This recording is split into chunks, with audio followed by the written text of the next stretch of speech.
Let me look at chat and all that. I mean, probably no one will show up in chat for at least some time. What about me? No. Well, yes, you were here, and What that's the about important me? part. The other important part. Whoa! Oh no, there she is. Oh no, she's in chat as well. Yeah. Maybe I should op you. That's something I can do. I don't have Yeah, any if you want. mods. How do I do that? Oh, No there's mods, no Ogre. masters. You click on the name, hey, Tactical Ogre, and And a bunch of stuff comes up, and I think I probably have the to like, lightning bolt oh, is the oh, way, or mod the user. sword or Yeah. something. Okay. There you go. I modded Chuuurls. Hooray! Okay. All right. Everyone's banned.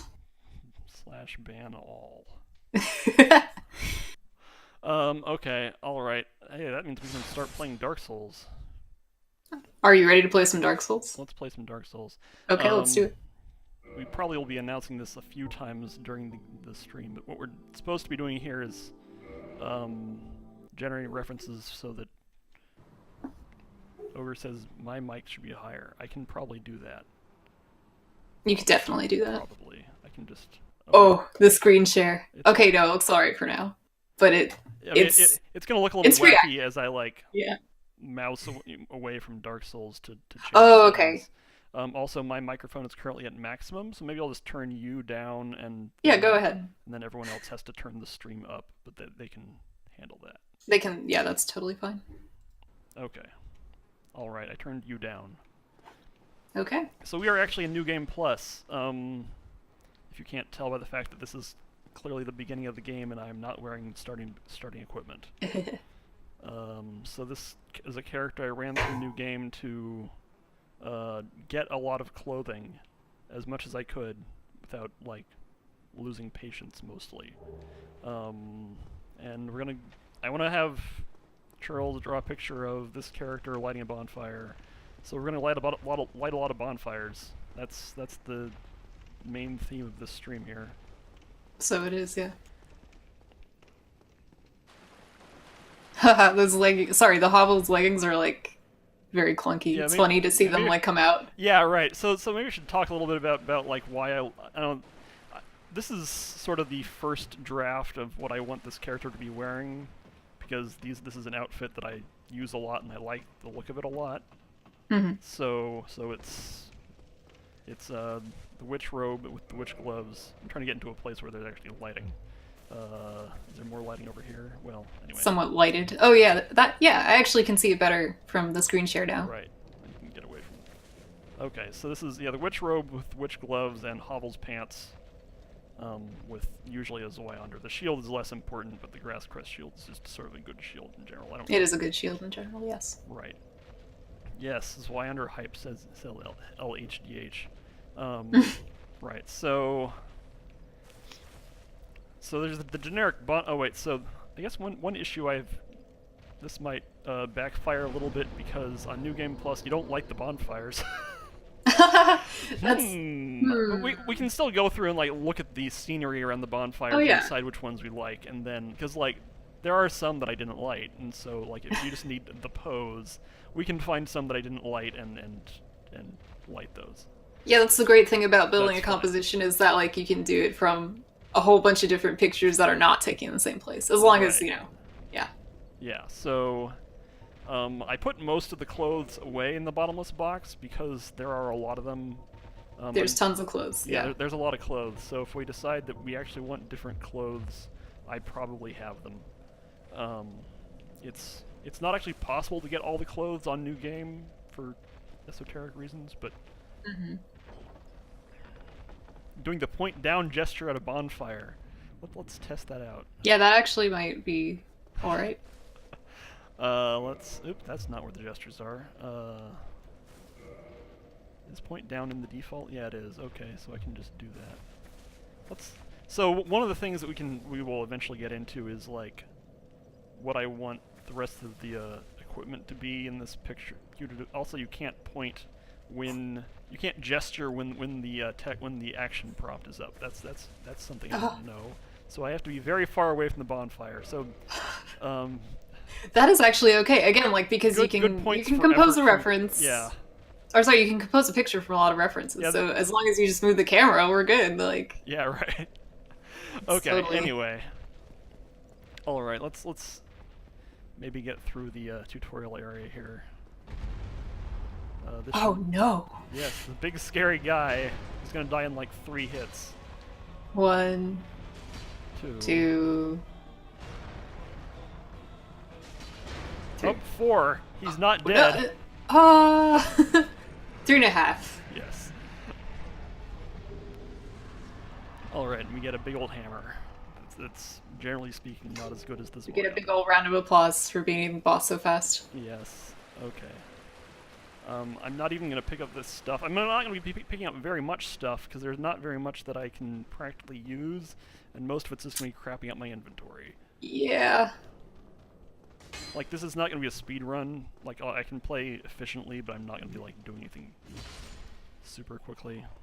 I guess the other thing that I did do as preparation is I made a second weapon that's not quite as slow as the Zweihander, which is the Dark Sword. Oh, okay.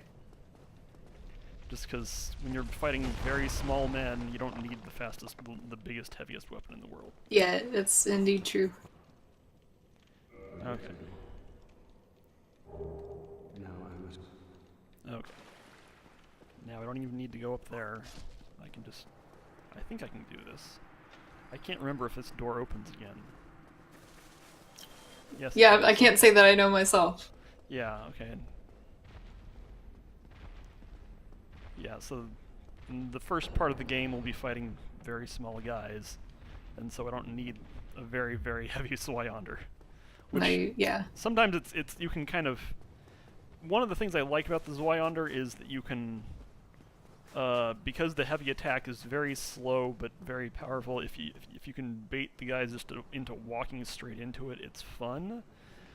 Which is, you know, it is fun, but isn't really... It's mostly sort of a clowning around kind of thing rather than an actually useful thing to do. Serious fun only. Yeah. Alright, I'll go ahead and level up. This is not very important, but, you know. Okay, so let's talk about the scenery around Firelink and whether, you know... Sure. Because we haven't decided, like, what the backdrop will be for this putative picture of this lady lighting a bonfire. So, like, I guess I can hop in and say, like, you can do it in a really simplistic way rather than thinking, because it can be hard to decide, like, do I like this, or do I hate this, or it doesn't mean anything to me. So you just, you know, ask yourself, like, 2-3 questions, like, 1, does it mean anything to me? 2, does it look good? And 3, like, do I want it? Or, like, is it artistic? Right, yeah. And I mean, I kind of... Firelink, the area around Firelink, there's a lot of stuff going on. Yeah, it's true. So there's a lot of options for, from my point of view, there's a lot of options for composition. Like if you want something, like you can point the camera in basically any direction and you get something different. Yeah, and that's kind of cool. I was just kind of thinking that I feel like it should be in a darker area generally, because I want there to be a bigger contrast between the fire, the bonfire, and whatever's behind, you know, the background. Yeah, I agree with that. The one place right above the crestfallen guy, the crestfallen guy, if you go up a bit, I do think that looks pretty cool, but like it's not the coolest you could get in the game. Right. So I mean, Firelink's cool and is a central area in the game, but one thing I am gonna do, but I don't think I don't think it's gonna be the place to go. Yeah, it may not speak to you as like the part of the game that you think of when you think of Dark Souls. Only because it's, I mean, of course we all think of the starting area, but like, is it like the most Dark Souls? Like, I don't know, maybe not. It is pretty Dark Souls. One of the sort of things I'm sort of going for here is the feeling of being out in the middle of nowhere lighting a bonfire, rather than, like, you don't actually ever light the Firelink bonfire. It's already lit at the start of the game. Wait, what am I doing? Yeah, indeed. Oops. So, what I want to pick up is the Zweihander, which I need a second Zweihander for reasons I'll describe later. Double-handing Zweihanders. No, I'm not going to do that, but I did want a second Zweihander specifically. Okay, and now that I've done that, I've gotten pretty much every skeleton in the cemetery after me, but that's fine. Hmm. I wish that dual wielding Wyanders did anything in this game. It essentially does not.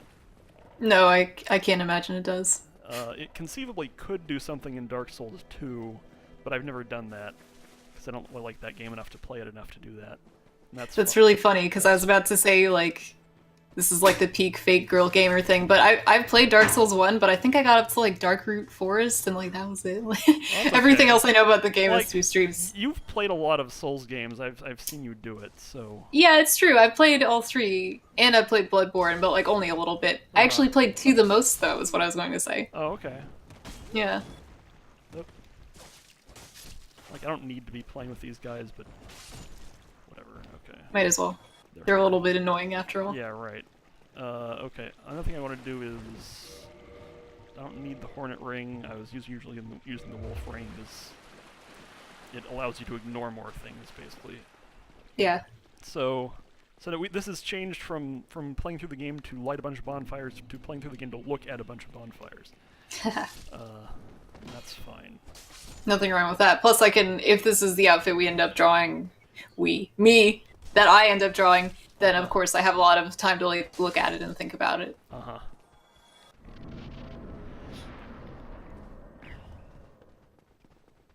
Right. So, oh no, a dragon. Oh. Can you defeat that Drake, like, right away, now that you're... I... it's...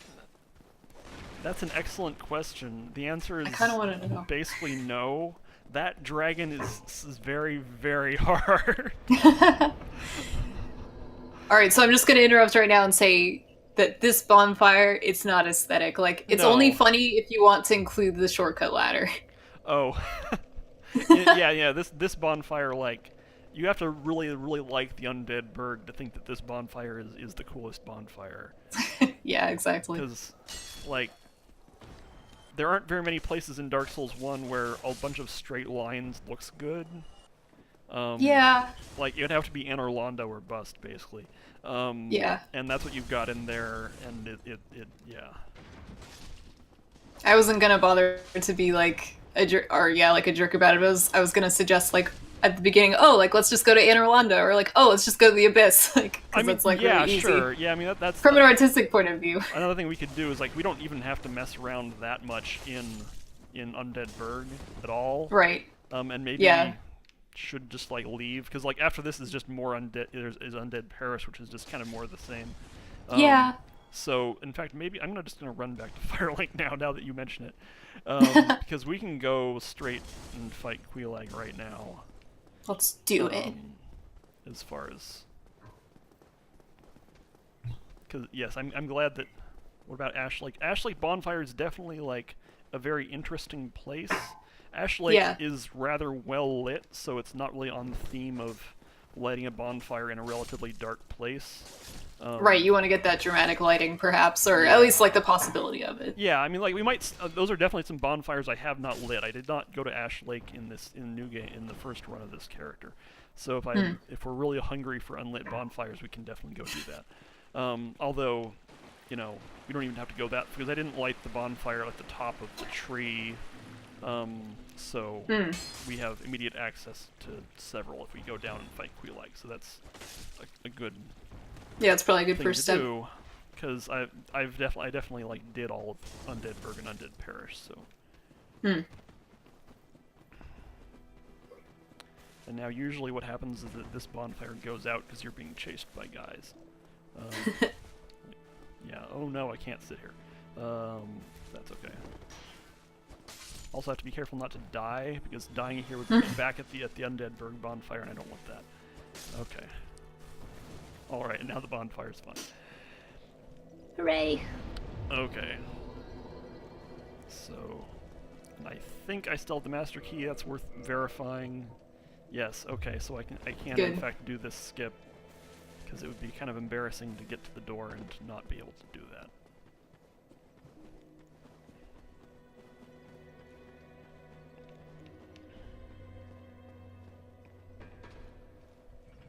When I was setting up this character, I thought about actually like not finishing the game so that we could specifically look at the bonfire at the end of the game, because that is a candidate but it ultimately won't take that long to like, if we decide we want to go look at that one, and Yeah.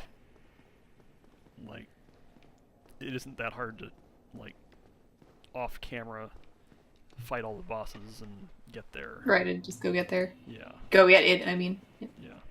Okay, so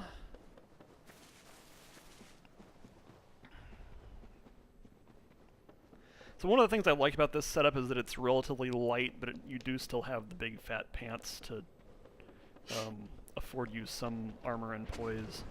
Like the Yeah. Go ahead, sorry. No, yeah, go ahead. I mean, like, I can talk about Dark Souls mechanics forever, but your input is also quite valuable.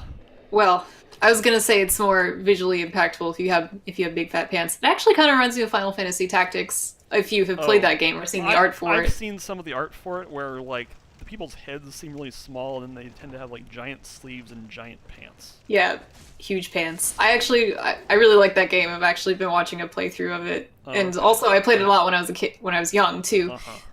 When I was young, it was so long ago, back in the 1990s. So I like that about this outfit. Yeah. Yeah. Let's see. Oh, I was gonna, but evinced by the fact that I haven't played really much of Dark Souls, like, I'm definitely not gonna know anything about mechanics. So feel free to talk about it to your heart's content. It's all gonna be news to me. I mean, we can definitely do that. Like, in terms of the audience, like, mechanics are not very interesting for the purposes of art, and I'm pretty sure that the audience currently knows most of what they will ever need to. So. Except me. Okay. I was gonna say, well, everyone's your prisoner here, so it's it's not audience. It's warden and jail folks, prisoners. I already said prisoners, but I'm not a thesaurus, and I couldn't think of a synonym for prisoner. I'm gonna while we're just chatting, I'm gonna go grab this dragon scale. It's up here. Yeah, please do. Let's see. So this bonfire is interesting because, I mean, it is very rectilinear. It is on a slope, which is a little bit weird. Actually, I'm for slopes because I think that's interesting. Yeah, you can get more different angles. Yeah, there are not very many bonfires in this game that are on slopes. Also, we apparently have some visiting mosquitoes. I mean, I admit that it's not very interesting, but the fact that it's like a textured background could be. And you have this like sewer archway tunnel thing, and a little bit of dirt, so it's not all. Yeah, like weird dirt shit. Actually, I'm not sure if you want weird dirt shit in your commission. I mean, it is kind of Dark Souls thing to put in, though. Yeah, I mean, if we don't get square, lines, then we're gonna get natural things, and that sort of implies dirt. Yeah, for sure. All right. I was gonna say, rather than the low, or maybe not low angle, but downward looking angle, you want it like an upward looking angle. So the other side, relative to where you are, might. Oh, you mean like over yeah. here? I mean, the problem is that it just kind of stretches off into there's a gate over there, I guess. Yeah, which is not interesting. If it was closer, then that would be something. But as it is, like that's like a real life trick if you want to get in like every part of your outfit, including your shoes, or if you want to look tall. Which I do in my fashion pictures. Oh, you angle it like this, where you're like yeah. And so in reference to everything else, you look as though you could be tall if you happen to be short, which I'm not saying I am, but I am. And maybe your character is, but actually worse than everyone was my point, including this character who looks to be average height. Yes. So Ogre says, "Love that leg dance." What he's talking about is that since this bonfire is on a slope, you can sometimes get an animation glitch, where let's see if I can do it. It's kind of hard to do it deliberately, but you like convince your legs that they're on a step. Oh yeah, and you do like the weird squat. There we go. Yeah, that's that was pretty much it. Another thing that I realized when I was setting up this character is that there are multiple rest at bonfire animations. If you're really far away, you can either cross your legs or do this sort of thing where you have your is this legs crossed? No, this is definitely not. I don't even know what you call this pose, but I understand what it is. Legs straight out and slightly bent, and it's possible that I actually can't get the legs crossed position here because of the angle. That might also have something to do with your outfit. No, it doesn't have to do with your outfit, because I got both positions at a single bonfire. Yeah. Anyway, the pose is the crestfallen. No, the ogre is totally wrong because the crestfallen is like seated like on an actual Right. So he's seat more of a with your hands clasped and your chin resting on your hands. That or almost. right. His hips and knees are probably more in a straight line, Right. so it's At more like a least cube than a. when I think of the crestfallen like canonically, I think of the guy in Dark Souls 2 who seems like the most token. Here's your crestfallen guy. Yeah, he's like the sad guy near the monolith in the beginning. Right. Blue The Marble Knights. I forget their name. I feel so bad. the helper covenant for if you don't like getting invaded all the time. The blue dudes. Yeah. Ugh, I that game's fun. I should play it. I'm not sure why I just picked up a plank shield, but that's okay. I think this just has a twin humanity, so I can grab this. Okay. So here's a bonfire I have not lit. I'm gonna like eat a moss so that I stop oozing purple gunk. Okay, so now I can demonstrate why I picked up the other Zweihander. All right, exciting. So because I kind of want the pose with the Zweihander on my back, but you can't do that if you're holding the Zweihander in your left hand. Oh. Or in your right hand. But if you hold the Zweihander in your left hand, and actually I'm going to put the Zweihander in both hands. So I will be dual wielding the Zweihanders. After all, we do get what we want. Right. All right. So all the fans in the zoo that really wanted me to dual wield the Zweihander, I can do it. Like you get block, and then you get the basically the mirror cool. of the light attack. That's the heavy attack. Like if you left-handed heavy attack, you get the right-handed heavy light attack, which is weird because the right-handed light attack is the overhand slam. Oh, interesting. Anyway, you're like this is sort of a kludge because you weren't really ever supposed to do this. Anyway, so to affect the desired pose, I'm going to two-hand equip the Zweihander in the left hand and two-hand the Zweihander in the right hand, because I want the Zweihander on the back while you light the bonfire. So that's how I'm going to do that. And the funny thing is, I have to do it this way because if I was holding on to the dark sword instead, then the sword would go away, but I would still have the dark sword sheath on my belt, which would be fine, but it is like not canonical. So, this is not weapon canon. Yeah. Okay, so I'm not even gonna rest at this, but well, I don't know. Should we head into Ash Lake, or should we just like move on? It's up to you. We've kind of already decided we aren't gonna use Ash Lake, and yeah, we may as well skip it then. Yeah. So I'm gonna go kill Queelag, and then we have a couple of things to do. We have another bonfire to light because I didn't light the one past her. Go see Dragon Dad. I don't think we're gonna be using the whatever the name of that covenant is. It's the Everlasting Dragon. Everlasting Dragon. Yeah, I was gonna say like maybe it might make the picture too cute if the big everlasting dragon's in the background. It's too friendly. I like that dragon too much. Yeah. Let's see. I don't really ever want to fight with these guys. And I have not also lit the Blighttown bonfire, but I don't really like this. The Blighttown bonfire, like, is just kind of weird. I don't think we're gonna use that. Yeah, let's not. Also, it's kind of a pain to get there. I mean, it wouldn't be that hard, but it's non-trivial. I think we can probably do better, basically. I think we could. There is something to be said, like, Blighttown is very Dark Souls. However, like, are there better options? Yes. Yeah. Like, it's very Dark Souls in the sense that no one likes it. Exactly, yeah. Well, that is funny to me, but like... it's very like, this is a hard game. You're just miserable all the time. This game makes me mad. And like, The other thing I don't like about the feeling of lighting the Blighttown bonfire is that it traps you in Blighttown if you rest there. Like, you sometimes you, like, are like, okay, if this goes poorly, I will die and be somewhere else, and then I'll be out of Blighttown. Whereas... About the Blighttown bonfire, Tactful Ogre said it probably smells like piss, which, like, I agree, it probably, probably smells it awful. probably smells really bad. Your least favorite bus stop in the Blighttown bonfire is exactly that. Yes. Okay, so I actually, in terms of the equipment that I have not put into the bottomless box, I have held on to the Black Knight shield, which would be good in this fight, but I don't think it'll be too necessary. bad. Like, it blocks a lot of fire I think you're damage. Gonna be fine. But see, I was like standing in lava for a minute or two, but then sure. Yeah, well, see, it's fine. You're fine.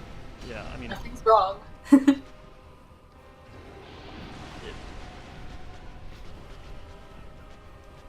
One of my personal, I don't know, things that I identify with in terms of playing Dark Souls that I enjoy making boss fights take a long time, which is not very good for streaming, but means that, like, I'm kind of used to fighting Quelaag in such a way that, like, I'm fine dodging most of what she's doing even if I'm not attacking. Yeah, I see.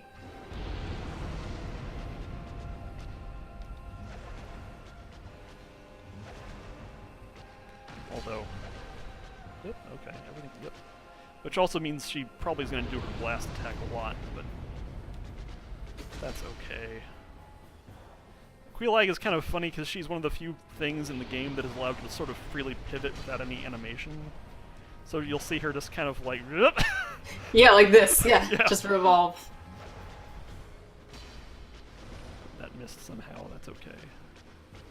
Like, some of it, she actually does have an animation for rotating, but she doesn't have to use it, which can be kind of annoying, but, you know, that's boss balancing for you. If she had to use that animation all the time, she would be a lot easier.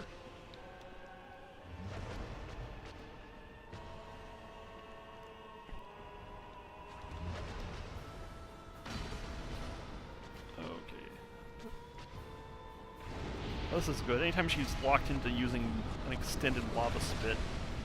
Just hit the heck out of her, yeah. And now she's dead. Bye!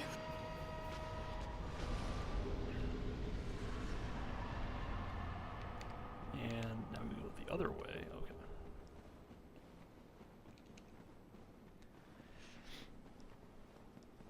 Alright. Now an important thing to do is to not forget to ring the bell. I've occasionally gone down here and then just not done that. And then you have to walk back down from wherever you are, probably Undead Parish, because you're trying to get to Sen's Fortress, but you haven't actually rung the bell yet. See, so that's an in-engine cutscene, so you can see what it did was it put the shield and sword on my back, which is cool. But it's impossible to actually do that in-game. Bummer. Oh well. Oh well. As it is, like, I don't really care enough about the grass crest shield to have it be in the picture. Yeah, I see. It's just kind of a thing that I use, because I don't, like... I've also done runs where I don't equip any shield at all, but... I was gonna say, well, the world of art is the world of imagination. So if you don't want to include a shield, we just leave the shield out. You know, which is why I just want like the sword on the back and in the lighting a bonfire pose, and that's it. And there's Quelaag's sister. Do I even need to rest at this bonfire? I don't think so, because I'm gonna go light this bonfire over here. So I don't know how often you need like a bunch of, you know, how many times we need to iterate on the actually lighting a bonfire.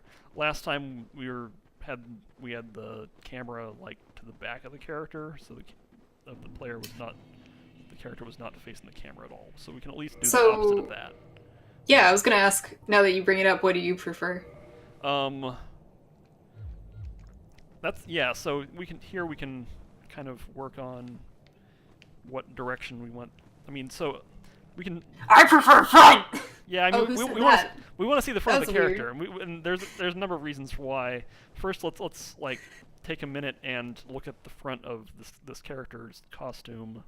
Um, Yeah, like it's cool, and there's a then lot of also you cool can see the stuff. leggies. You have you have this hilariously popped collar, and a lot of other things Mhm. going on with the front. Whereas like on the back of the dress, all you really get is a little capelet thing, You and can sort of see that from front, or like an angled front, anyways. yeah, you might like the lighting here is terrible. So if I but you might see a little like if the angle is appropriate, you might get the capelet anyway. Yeah, I'm calling it I a really cape. like the front. Yeah, the front has a lot of interesting things going on. So I think it is a capelet. What do they really call it? A bolero? I'm not sure. yeah, right. There It's might be not some because word that would for be it, but detached. I think capelet makes the most sense to me. And So yeah, I understand what you're saying anyway. right. Tactful Ogre says Do you want? another consideration. Yeah, Yeah. do you want a hollow? The answer is yes. I definitely want my character to be hollow. Because I think it captures the Dark Souls vibe a little bit more to be beef jerky. I think Um, yeah, I agree with that. I think it's more visually interesting as well. Like yeah. Otherwise, you would like also just because like a lot of people make the do the gag of like making a heavily randomized, very air quotes ugly character in Dark Souls, and that's fine. yeah, Um, I usually don't do that just because I let other people do that, and that I usually just pick a very default looking character. Like this is default character with like I can't even remember the description of this hair. It's just like short hair. Um, normal. Yeah, I mean yeah. it's just But given that, I think that this character should be hollow because yeah, it distinguishes it more as being Dark Souls rather than just like fantasy person. absolutely. Anyway, I don't like this area as far as I mean it's fine, but like It's it's okay. I well, don't love it. the texture of the spider webs everywhere makes it sort of just kind of gray nonsense. Yeah. If I really loved the egg bearers in the background, then that's something. I don't particularly. I mean, it definitely does like identify the area very clearly if you have those weirdos back there. But Yeah. um, I'm more interested in that kind of like there's like a structure on like a really tall hill. uh huh. Yeah, you're sort of looking at it. That's cool. The weird Greco-Roman like details in this area are frankly bizarre. I really like It's I'm not actually sure what the terminology is here, but like the fact that it's you have a lot of different like facets, like it's facing out like the surfaces are oh facing out a lot of different directions. That's actually very visually yeah. interesting. It's it's like this impossible architecture where they built it into a wall, but also built these pillars, which you would never do. Um, Yeah, I find that really cool. And plus, near that one egg guy who's sort of okay, right now he's like right of you. You see, there's uh, like this really, really dark spot in the background that could be interesting from a composition oh, standpoint. okay. Can't believe I'm seriously considering this after I said I didn't like it. Well, there's one thing that I kind of one part of Dark Souls environment aesthetic which I don't like too much, which is that they do have a tendency to copy paste stuff, and they're Yeah, pretty certainly. obviously doing it here, where it's like here's a bunch of walls and we made one like arch pillar thing and then just sort of plastered it on into and there are some Yeah, are do I have the binoculars? This is goofy, but that's actually a good point because I bet um binoculars could be helpful. Yeah. because I call it copy pasting. They aren't all exactly the same. Like the ones that I've centered the camera on right now, like actually have two tiers of Yeah. pillars, but still, it's like they did kind of do that where they made like okay, they made Yeah, over here I think is what's cool. two models and then copy pasted them around. And that's like around here is relatively modest. Like there are parts of Dark Souls. What am I doing? Dark Souls 2 where it's more obvious, and then like Yeah, definitely. the end of Dark Souls 3, parts of Dark Souls 3, they kind of get a little overboard where it's like that's not even like necessarily copy pasting. It's just like there's just too much. Just dial it back a little bit. Right. Anyway, so I'm gonna light this bonfire actually facing the camera this time.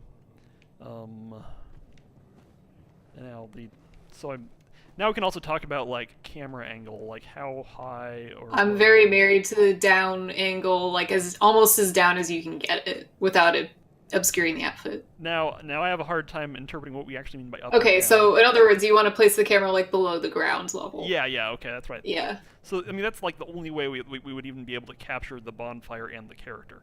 So, I mean, I Yeah, guess that's we what I could do think like as well. flat profile. That would be boring. That'd be boring. Right here So, where you've got like it is pretty here, interesting. Yeah, I like mean, that. don't Yeah. mind the fact that the camera's clipping through the floor. No, really don't. Because if you think about it, like imagine Yeah. a rectangle that doesn't include where the Yeah. floor is clipping. Right, It's perfect. Okay, so I'm gonna go ahead and hit this. Yeah, Yeah, there you that's go. pretty good. See, and that's Yeah. cool. And then you have a Yeah. lot of. I'm an artist, so let me tell you, the compositional lines in the picture, such as the hill going down in the side of the wall, they're all pointing at your character. So now the focus Yeah. is on your character. Right. There's some setbacks. Like I mean, the bit near the sword hilt of the bonfire, it's a little weird. But again, art is the realm of imagination. You can just leave it out. Yeah. So that's kind of why I was like, light this bonfire, do it now. Yeah. Okay. So we could see that at least. Uh-huh. And that's not actually a bad option if we don't like Right. the other options. Yeah, that was okay. Like the other thing I don't really like about this area is that everything's kind of orange. Everything's got an orange filter on it, basically. Yeah, that's true. Which, again, is almost to the Blighttown Yeah. feeling of like It's not like no one the likes the demon pink. ruins and Lost It's the Isolate. tinted fire. Yeah. Yeah, I mean, it's like, okay, yes, fire is a motif in Dark Souls, and some of the ways in which they make use of that motif is cool. But just putting like an orange filter on the demon ruins is not that interesting. Like, this place actually has a lot of interesting stuff. Like, there's the roots over there. Like, the roots are growing over this gigantic dome-looking thing, and that's kind of neat. But like, you can't actually get very close to that stuff. So. Indeed, you can. Yeah. I'm going and killing ceaseless discharge because it's required. We're here, so. Ordinarily, I guess I am gonna like pick up a second copy of the black gold hemmed black set, just because. Go right ahead. I think that set is cool. It's not at all necessary, and I tend to keep the other one in my inventory anyway. I guess but my alternative is to throw a knife at him or something. Which both of these things require some amount of fussing in the inventory, so I'm not just gonna do that. Okay. So now we have 2 of those, that's okay. Now I hope I don't die, because that's irritating. Yeah, that would not be fun. Which mostly would just be a waste of time.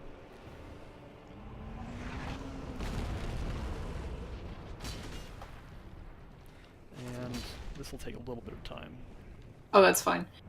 I like his bony little arm. It's not very little, is it? Yeah, right. It's actually huge, but it's cool. I like looking at it. I think I can fit in 3 hits if I light attack, okay. Oops. I'm dead. Oops. Oh no. That's fine. I'm not even gonna like try to come back and fight this guy because I'll probably do it off camera because it can go poorly.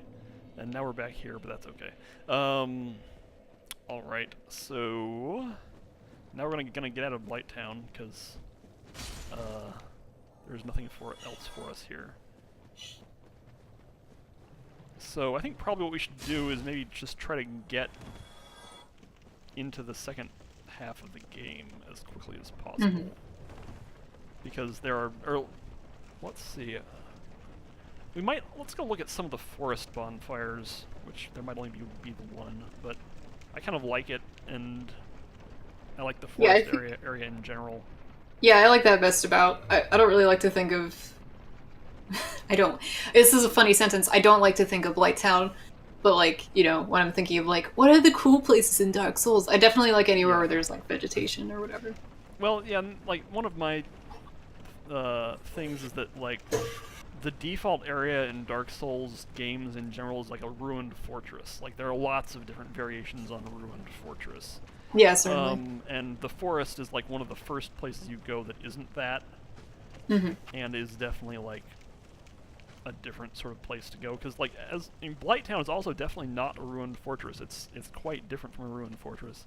And there are a lot of places in Dark Souls that are not a ruined fortress, but but the forest, like, also you don't feel miserable when you're in the forest. So Depends. I mean, I you think can I got pretty trashed in Darkroot Forest, like by those you can definitely be having a sleeping bad giants. time. Yeah. If you're good at the game, probably not. Yeah, right. Just be just be good at the game. What's the problem? Just be good. What's so hard about being good? Yeah. There's a slight consideration to think about, which is at some point Lautrec might kill the Firekeeper at Firelink, but I'm just not going to worry about that. Whatever. Yeah, that's not that much of a problem. You could just go kick him off the side if you're really worried about it. Well, I mean, if the event flag triggers that while you're away from Firelink, then it just happens. But Yeah. Gnome Bitten's here. Hi, Gnome Bitten. Hello. Maybe I'll tell Gnome Bitten what we're doing. I'm gonna commission Chuuurls here to make some fan art of Dark Souls, so I can put something on my wall in my apartment. And I've played a lot of Dark Souls, and so it seems like a good thing to do. So we're going around looking at bonfires. That's exactly what we're doing. I have nothing to add to that. Yeah, Gnome Bitten's talking about the event flag for Lautrec.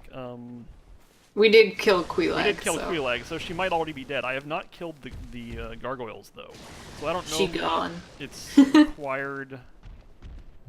Oh, really? It's just the Firekeeper soul in Blighttown? I thought it was like picking up 3 Firekeeper souls in general, but yeah. See, what do I know? I already don't know what I'm talking about. So Oop. What? I have people talking to me on Steam. Uh-oh. I'm gonna Don't do that! I'm gonna tell my friend here that I'm not available to play Magic. Go away. I'm doing something very important. I don't know what's even gonna happen to the capture. You might like. Well, I don't have the screen share full screen right now, so I can't read a thing. Okay. I'm pretty far away from it. I have no idea what happens to OBS. Now Chad's here. Oh, it's probably fine. Oh, look at that. Okay, now we get to see if I think I did light this bonfire. You'll find out. Yes. But this is an interesting bonfire in that there's a lot going on. It's not a flat surface, notably. Oh, that's true. Yeah. Let's look around a little bit. Yeah. So I mean, it is this kind of rocky tunnel. Hey, there's someone else. And so it's like rocky tunnel that way, rocky tunnel that way.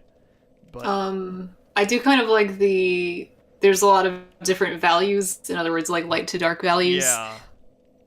Like if I get up in really close to the bonfire, I can point the camera like this. And that's cool. That could be interesting in some ways. I thought it was going to be better than it was. Yeah, I mean though. the problem is that like the rock texture is just kind of the same everywhere. Mm-hmm. So there's not a lot of actual features, but the features are the tunnel. So you get the contrast between the dark tunnel and the light of the bonfire, and that's good. But there's not much else besides that. Yeah, well, I guess might be more germane to say there's not a lot of man-made objects, which Right. that's not very Dark I Souls. guess It's about the folly of man, okay? right, like one of Kaz's things is that like one of the interesting things about Dark Souls is that the world's already ruined when you start playing, and so like a mix of built things and natural things is kind of ideal. Right, yeah. I agree with that. Oops. Hopefully this guy doesn't kill me. Maybe I should have rested that bonfire. Let's go do that. He can't follow me, because the game rules. Yay! He's just not allowed. No, not allowed. Hello, Mega Spill. Okay, so now I won't get warped back to Swampland. Good stuff. And he ran up there for some reason. He was scared. He was probably trying to get to me and couldn't figure out how to do it since he Yeah, couldn't not run through the allowed. wall. Mm-hmm. Oh no. I could also just run away from this guy. Only quitters run away. This is how you can tell that I'm not a speedrunner, that I'm bad at fighting this Black Knight. Because speedrunners fight that Black Knight a lot. Right, and cheese him or whatever, And- just constantly have him turn him around for backstabs. Right. try to like backstab him such that he gets knocked off of a cliff. Okay. I guess one question is, do I want to? I could go fight Hovel, but I don't really have any reason to, so I'm not gonna do that. Yeah, there's no reason really. I have the ring already. He's not a bonfire. No, I could go. I could fight the snake too, but again, I don't really have any reason to. Let's go. Yeah. Oops. My workspace. There was a little tiny avalanche. Oh no. It's okay.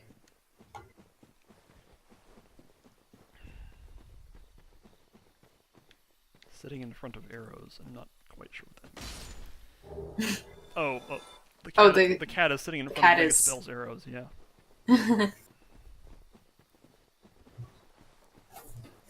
So where are we going? Oh, we're gonna go look at the bonfire in Darkroot. And actually, before we do that, we should probably just go talk to Andre, and because he's close by, and buy the key to unlock the Who's It. Yeah, may as well. Oops. Not in range. Also, this is New Game Plus, and so these guys don't have 200 hit points. Usually they have 200, just 200 hit points, so one of those attacks would have killed it. But oh well. That's how it goes.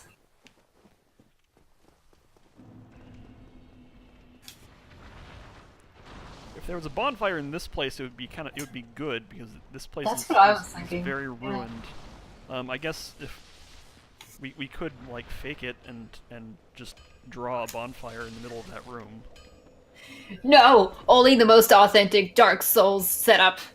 No fake. Well, I mean, I actually don't care, but I mean, we could do that. Like, I might just go kill that guy, and then we can. What if somebody walked in your apartment and was like, excuse me, there wasn't a bonfire there? Yeah, what? That's totally fake. Excuse me, did the fake Chuuurls gamer make this for you? So, in other words, this is bad for both our reputations. We can't risk it. Yeah. Oops, that was poorly timed. Whoops. Alright. The hypothetical situation made you too nervous. Maybe? Yeah, definitely. I'm just gonna go do it again, though, because... Why not? I believe in myself. Yeah. Good!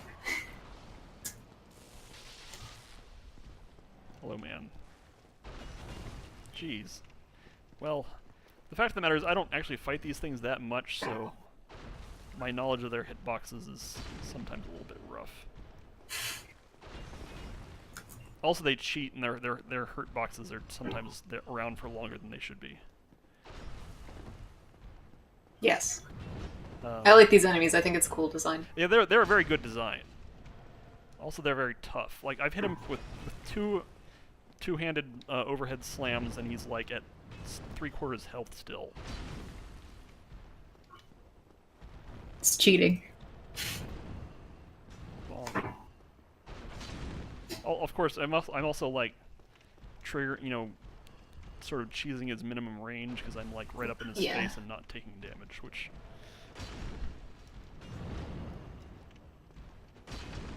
Up. There. Okay, almost. Uh-oh. There he goes. Bye! Megaspell's cat's watching, so I have to make sure to play good. Yeah. God forbid the cat didn't approve of this stream. Yeah. That'd be awful. So let's consider this interesting room. Yeah, so let's... Which, fun fact, this room is probably the size it is so that the game can load the areas in. Because you have to run across the room. Right, it takes some time. Yeah. Because it's transitioning from... Like, there's a lot of trickery happening around the Undead Parish bonfire, because there's, like, 3 different areas coming together there. And so I'm pretty sure that you have to run across this room so that the game has time to load in the rest of the forest. But anyway, so yes, this is a ruined place. You can't get very much natural stuff, but the fact that it is ruined is kind of... It's kind of cool. Interesting. Let's see. Like, the lighting is... I don't know what you might make of the lighting. If it's kind of dark, that's fine. Artificial light is good. If you were gonna stick a bonfire smack in the middle of this room, you would probably tone down the torches on the wall a lot. Because you want to Yeah, know, or yeah, or something. you'd want to know that the like stonework is there, but you don't want that. You don't want the. Well, it'd be pretty easy to like draw the torches with like them actually casting almost no light. Yeah, absolutely. Anyway, probably the main feature of the room is this like caved-in area here.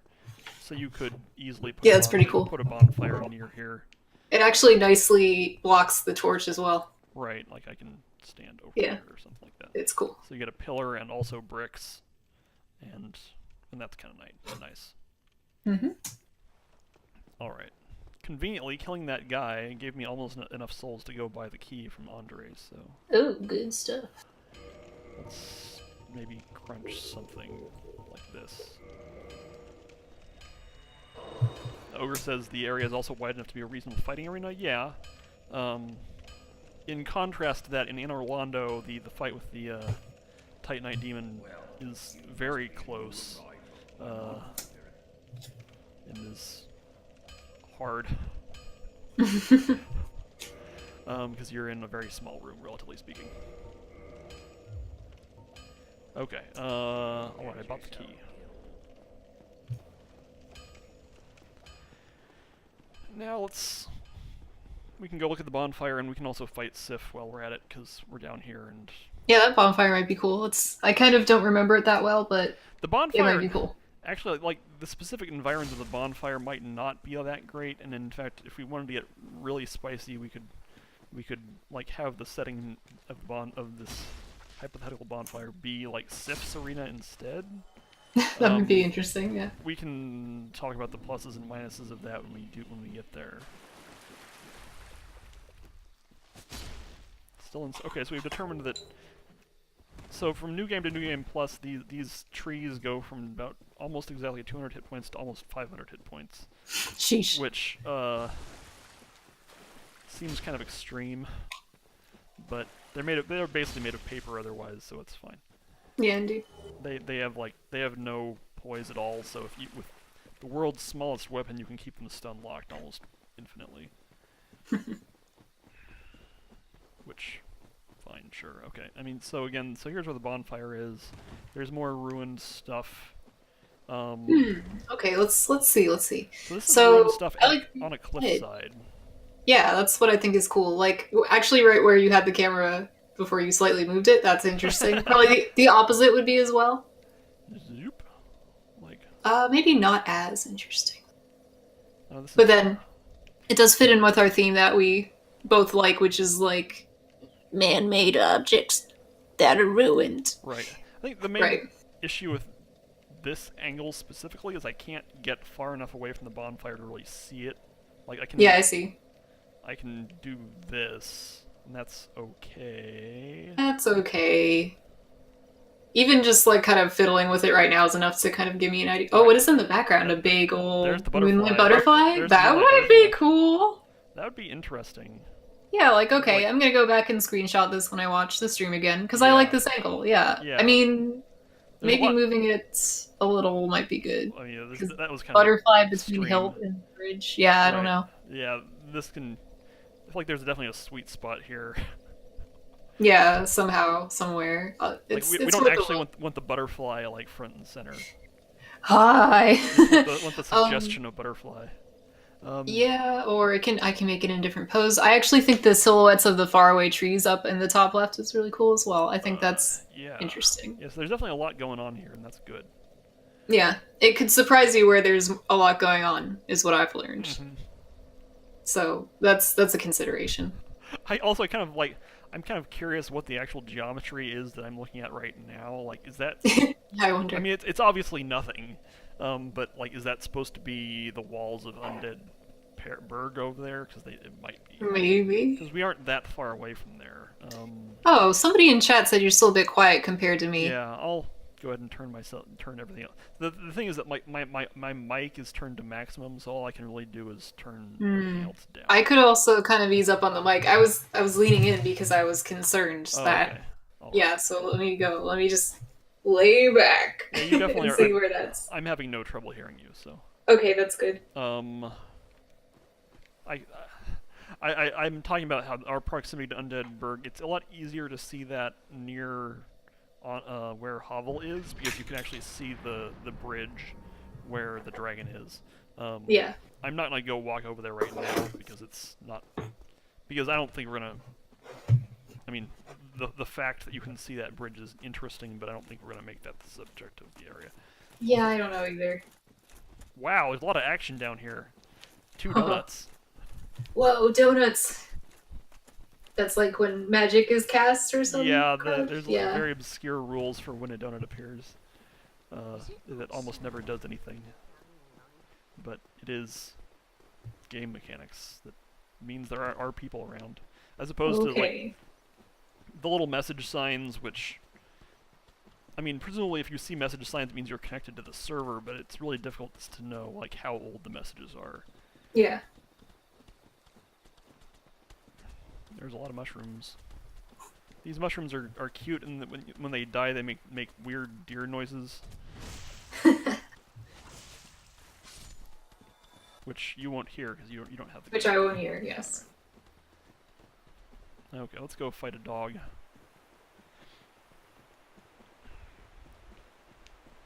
Yes, the Demon Soul servers are dead. They're gone. Rip. R.I.P. One of the nice things I like about the Dark Souls remaster is it means that the Dark Souls servers might be up for longer. Well, I mean, I'm guessing that the original Dark Souls servers will not be up for, like, infinite time, but hopefully the remaster servers will sort of give them a new lease on life. Yeah, well, I mean, Demon Souls is up for like 10 years. That's a long time. Really? That's a long time. Yeah.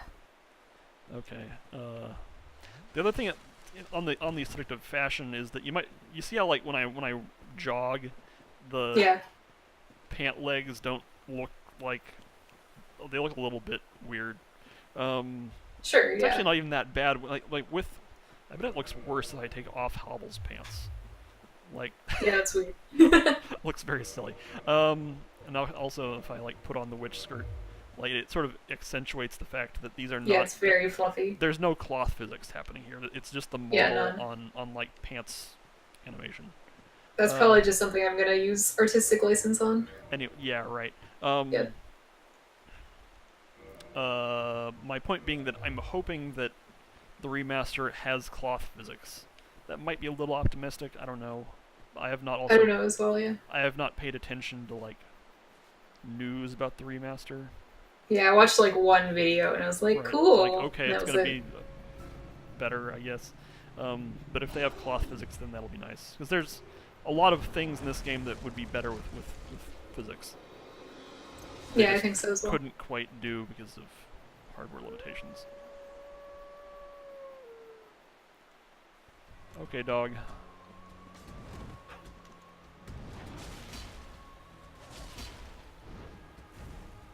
Looks like the dog is not long for this world. Well, again, I can still die if I am overconfident about things, but that's how it goes. Whoop.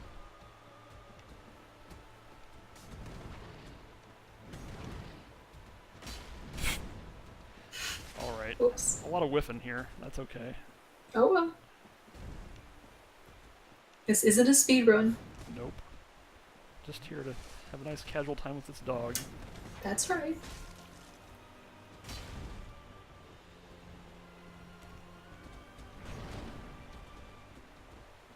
Oops.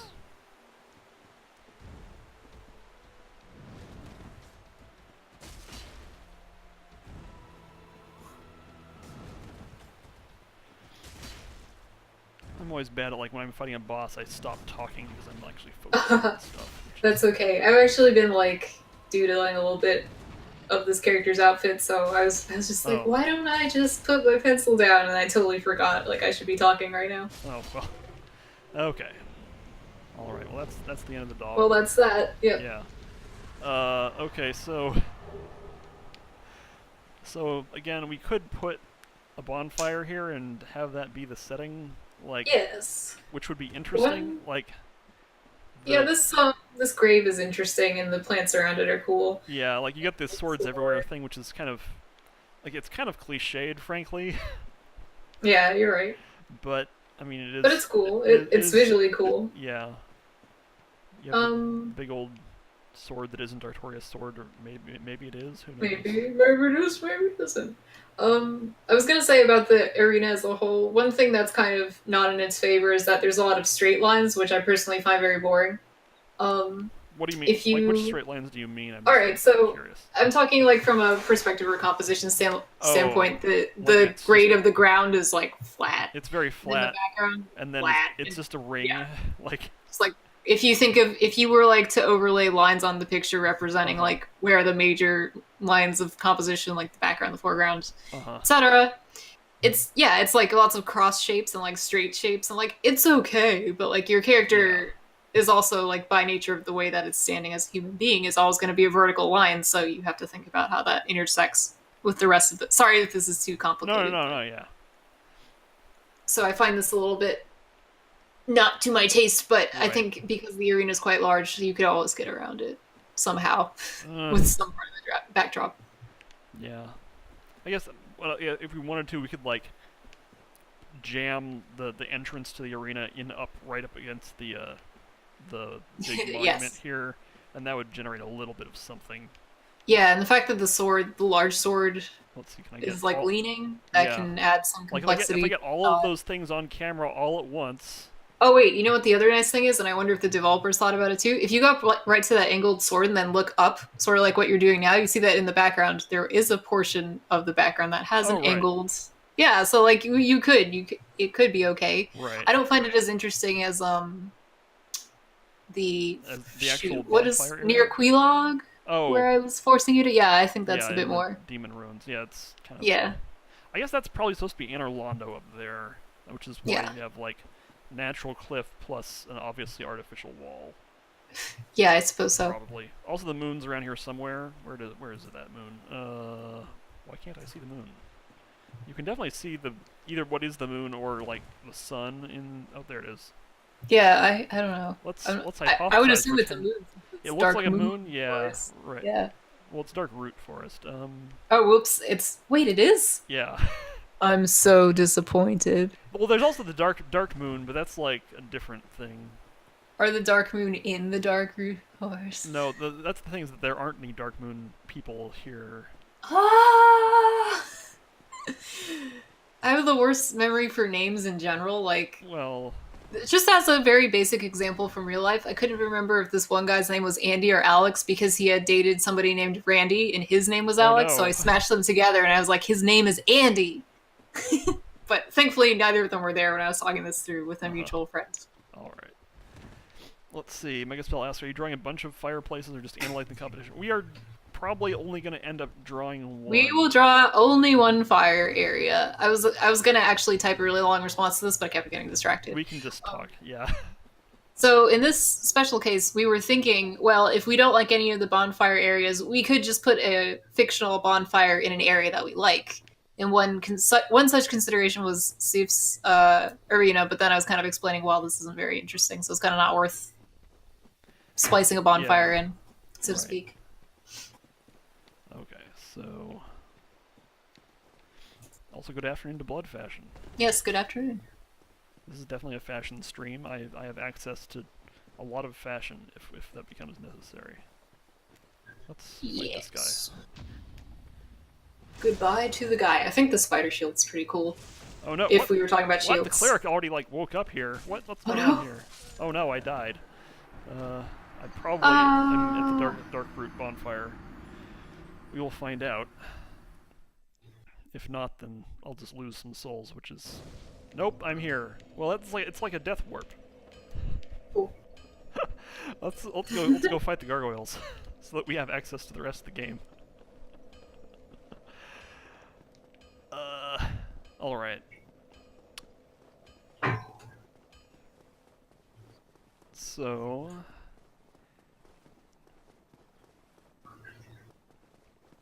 And I think I'll probably also just activate the elevator down to Firelink and confirm that Okay. Anastasia is dead.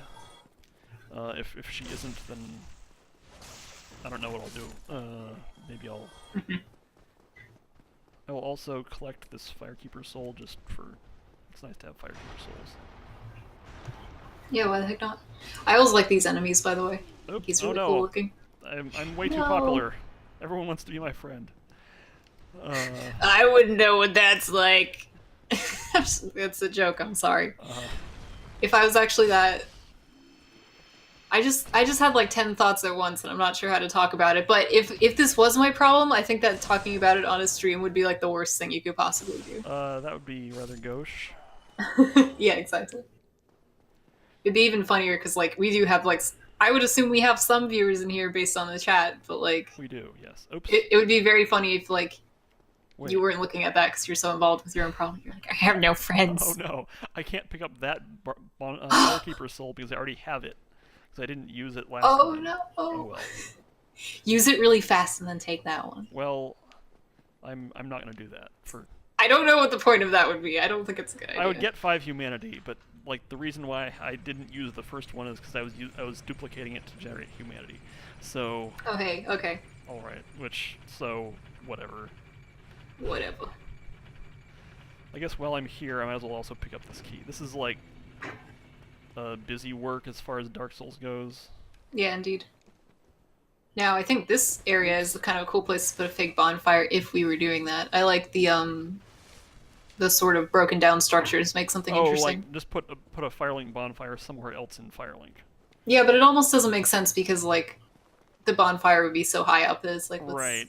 Which, yeah. I would say in Dark Souls 2 it would make sense because in Dark Souls 2 they'll put bonfires just anywhere.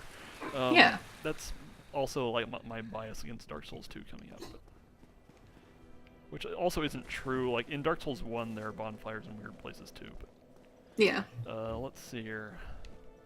How you doing, Anastasia? What? She's not dead. Hello. No lied to us. Okay, something very funny that we're not gonna do is if you put a bonfire near Anastasia, so she's in the background, like, like, yeah. That's like, I think there was promotional art of Dark Souls, like, it was like generated that was like that in engine that had Anastasia like sitting at the bonfire. That's pretty funny. Which, like up here. Yeah. Which that they didn't do that, but didn't happen. Right. Okay, so now I have to decide what to do with Lautrec. I think what I'll probably do is just kill him. Because I don't want to...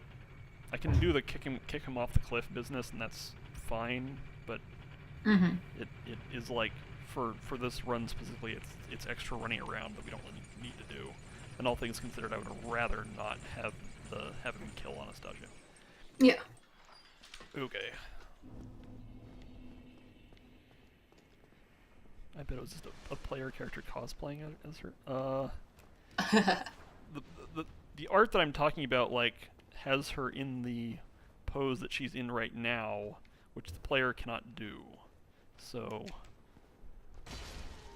I think they were just mucking around with gameplay assets to produce the stuff in question. Anyway, this is getting deep into the weeds.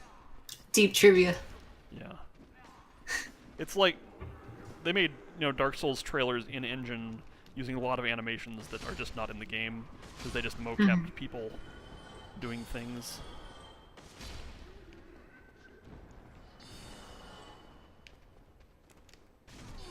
Uh-oh. Uh-oh. That's hubris for you. There it is. Well, the band of guys. The guys are all juiced up by the wizards, so... That's right. They've been responsible for many a death. Yes. Okay, let's try that again.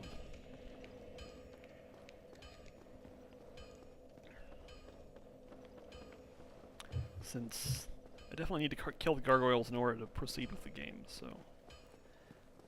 That is a requirement. Alright. Oh yeah, so you were saying that you didn't get all that far in Dark Souls, but I know that Chad... I think Chad probably did finish Dark Souls recently. I know he was playing it again. He mentioned that he picked it up after not playing it for a long time and like beat almost all of the bosses, but I don't know if he ever actually finished it. Well, Chad, if you're watching. Yeah, this is like I'm queuing Chad to come in and tell us. Chad. Another thing I'm thinking about now that I'm thinking about it is that there's a key over there that leads to the depths. But the only bonfire in the depths is terrible, and we will definitely not be using it. So I'm just gonna say we're not gonna do that.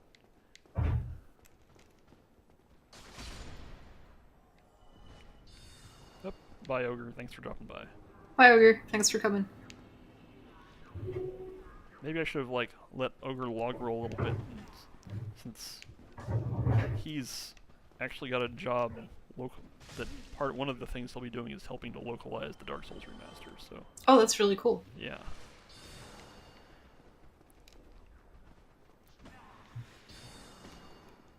But of course, he didn't know any of the technical details and probably won't. Oh, Chad says that he went into the DLC to fight Artorias and haven't gotten back to it. That's fair. The DLC bosses are hard. They are difficult, yes. Come on, wizard. Quit blocking up all the other guys. Okay. Fine, I'll try to fight you directly. Oh no. I'm finding a lot of different ways to fail. The reason why I died that time is that his thrust attack with the trident is a multi-hit. So yeah. I got hit a whole bunch of times with the spinning trident, which is cute.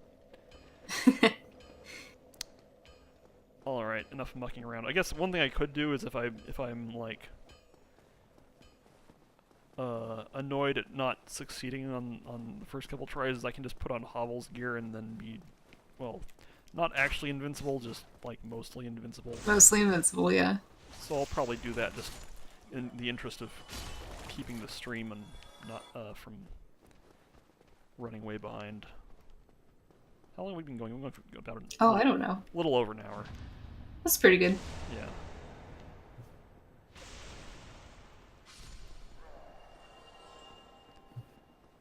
Okay, I'm gonna kill. I'm trying to remember Kaz's name for this. Oh, this is Raymond here, because the guys after him are the Sweet Baby Rays. The wizard is the wizard is not Raymond for whatever reason.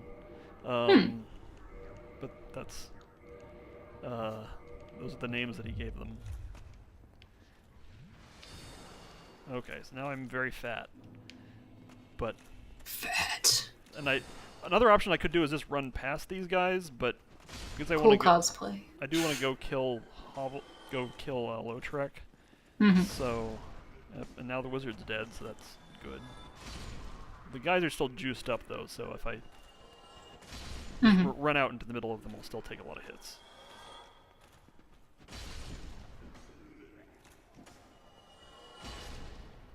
That should be most of them. Okay, good. Okay. All right, so now the wizard is bouncing around. Thank you, Dark Souls, for providing us with this unique brand of humor here. All right.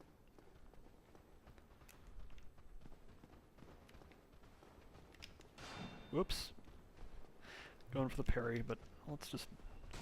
So that's sort of what I like doing sometimes. If you are good at Dark Souls and you know that you've successfully baited an enemy into running at you to attack, so that you can time the Zweiander overhead slam appropriately, and then you're good at video games when you get that to work, and that's good. Because Dark Souls is definitely a game about being good about feeling like you're good at video games. Okay. Lautrec is stuck without recourse. Yes, I'm trying to... Okay. No choice. I was once grateful to you. Okay.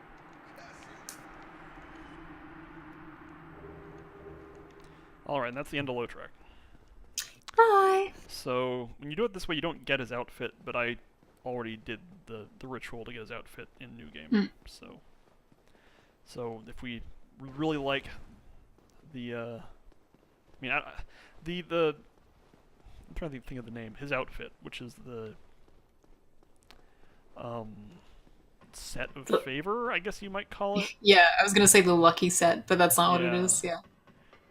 It might have a more official name than that, but now then, do I need to worry about the gargoyles? I'm gonna say no. I'm just gonna like try to not be too foolish about it. I should be fine. Mm-hmm.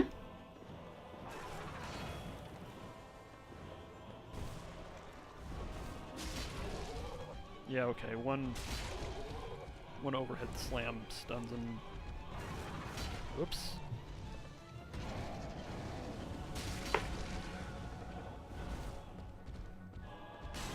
Ouch.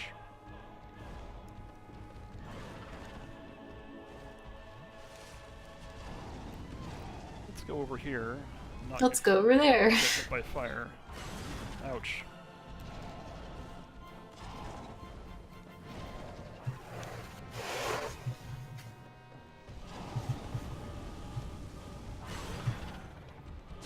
Okay. Now that one of them's dead, the other one should be much easier.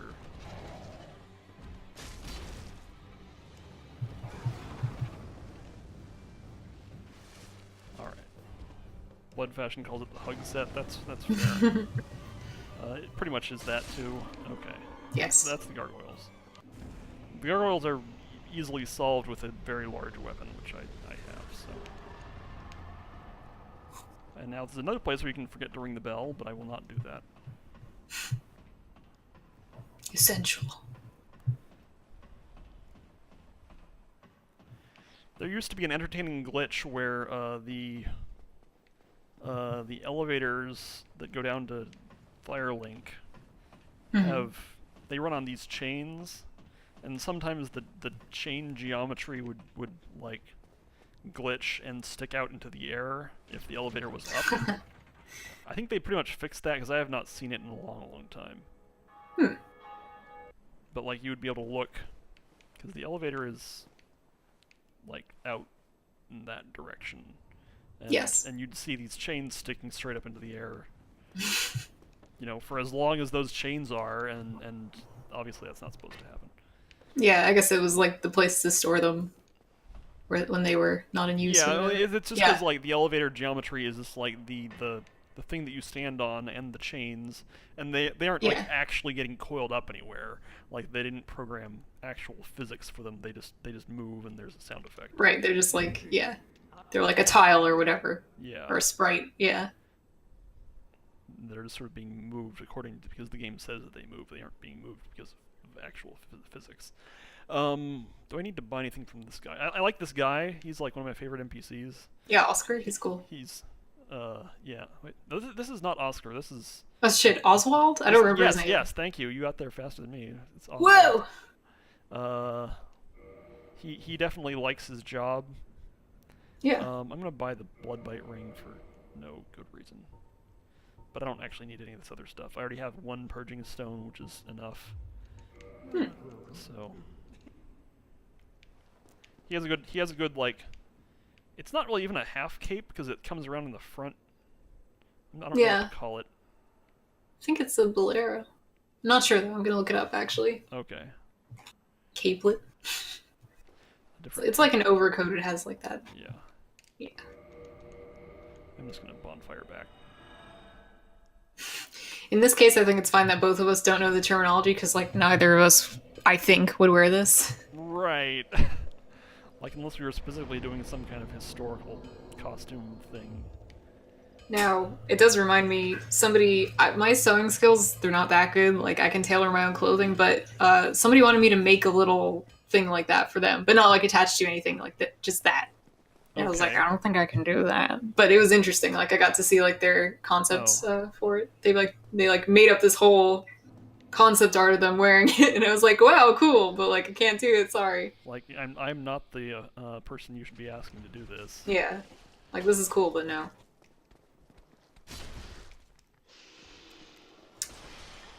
Also might be different depending on the intended gender of the wearer, but I think it is a capelet. Okay. Yeah, or it might be different when it's a fixture of the coat or whatever. Okay. I'm kind of... in the context of Dark Souls stuff, the antiquated set, which is what the woman from Ulasil, Dusk of Ulasil, Yeah, Dusk. is a very nice looking set, and it also has that sort of thing on Yes, it on the does. dress. Come on, man, give me something I can parry. I actually can't parry that. There we go. Alright, so I've been kind of going on autopilot now, mostly just because I kind of figure if I... Mantle. Mantle's a good word. That might be a good term for what those are. Mm. Anyway, if we can get the Lord Vessel, then we can fast travel, and then we can... It's easier to get various places. But if you have any ideas on where you'd like to go, we can go there instead. Oh, let me see. Oh, what about DLC? Do we have that? Well, I do have to... that will be, like... If we want to go to the DLC, then I'm on the right path for that, because I have to beat Ornstein and Smo first to do that anyway. Oh, here we go. Blood Fashion, sorry to interrupt, but he says a mantle? Yes. Yes, yeah. That's when a mantle is on a coat. There you go. And not like by itself. Thank you for jumping in with that. Because there's no way I would have found out. I actually was researching it like on my phone. I was like, I gotta know. Like I couldn't find anything. Alright, yeah, so... Mystery solved. Moving on. I think DLC might be cool. Somewhere, I want to see the one for Sen's Fortress again. I believe it's boring. Isn't it in like a room or something? The Sen's Fortress bonfire is... I mean, we'll go there. It's kind of a nowhere place. I mean, it's kind of... Yeah, that's what I thought as well. Mostly outdoors. Because it's like out on a little parapet thing, but... Oh, okay. Might be cool. We'll see.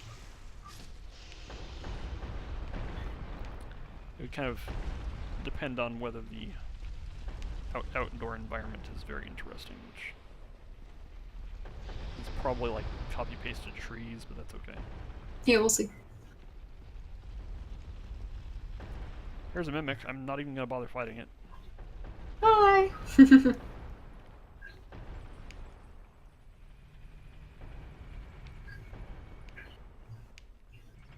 Right, so we can't get to the DLC until we get to the second half of the game, because you have to...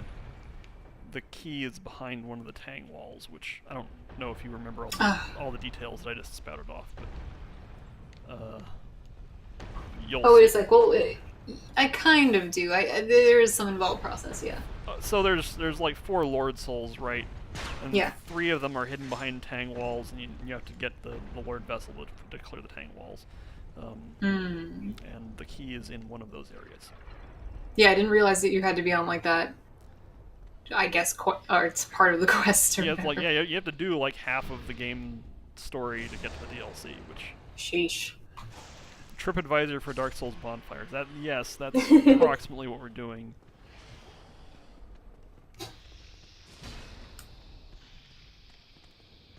Wait, you didn't die. I'll fix that. Oh, nope. Okay, that was not really necessary, but... Oop. Now we have this part of the game that Gnome hates, because if you're a speedrunner, you try to just take this as a sprint and hope to God that the pendulums are timed correctly, but... Exactly. If you're not speedrunning, then it's basically fine. You just walk. But we're almost at the bonfire. Good. It's over here. Zoop. Okay, here it is. So I guess the difficulty here is like getting a good angle, because Oh yeah, that's... Because, like, out there, like, there's Honestly, there's I that almost stuff. automatically don't like this. I think the bridge is kind of interesting. Yeah, I mean, that's something. But... Like, you have to get a very extreme angle to get the bridge in there, and that's... Yeah, I don't... I mean, it is interesting, but This is, like, framing the character, but in, like, not even... I would turn it slightly, I guess, counterclockwise. Yeah, like that. So, this is not bad. It does have some features that I already said I don't like, which is straight composition. As far as straight line composition goes, this is very nice. Do I want it? No. not really. It's also outdoors. This is not light souls, this is dark souls. Yeah, it's like it's outdoors in a way that's not even interesting, is that you can't see the Yeah. trees that are over there, and those trees are For like you couldn't possibly get those trees in at a good angle. no, because you definitely couldn't. they're way down there. Let's just move on. As interesting as I find Sen's Fortress, it's like a very boring place It's to put the bonfire, and it's like really brown. Like it's interesting level design, but like Yeah. I guess also if we really wanted it to be very Sen's Fortressy, we'd have to like get some of the ruined statues in the frame probably. Which, Yeah. Which again you could do. yeah, but But I don't even find those to be a very interesting part of Sen's Fortress. yeah, I'm not sure I do either. It marks the area very clearly as its own, but it isn't like I wonder if I rested that at that bonfire. I don't know. Sen's blandness, says Chad. But like, I don't know. My dynamic with those statues was like, oh, this is Sen's Fortress is full of traps. One of these statues will be alive and try to kill me, but that doesn't even happen. Like, there's just like, okay, this is where they stored all of these statues of Silver Knights that they don't have anywhere else in the game. Right.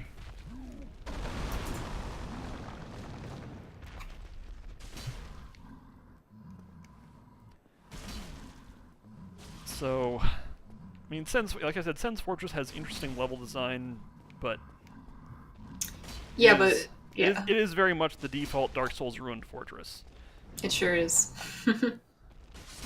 and the gimmick of there are a lot of traps and there's a lot of verticality, which is interesting in itself, but it's not going to be very interesting for a static image. Yeah, it's not. It's true.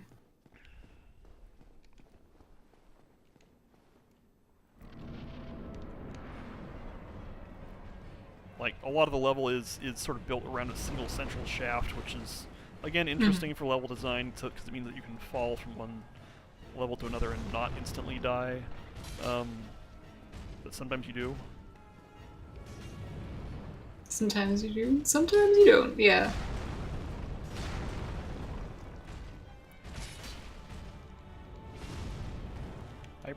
By all rights, I should have this guy staggered by now, but I've been kind of farting around. Well, that's okay. At least I didn't die. I probably should have right there, but...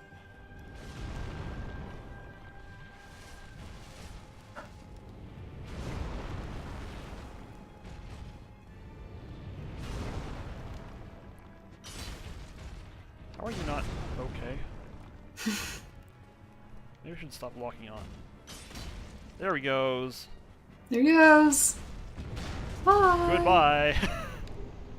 Over.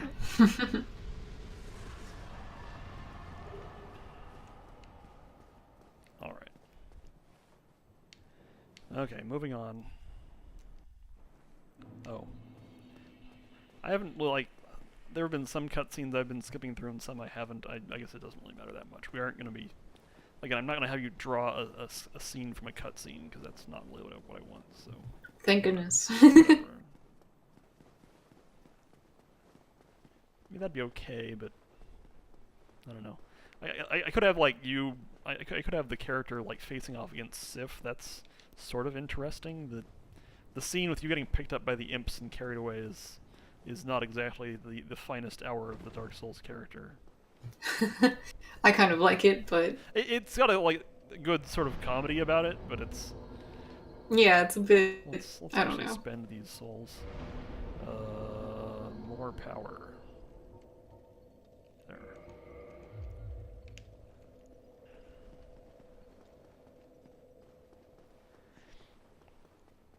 Alright.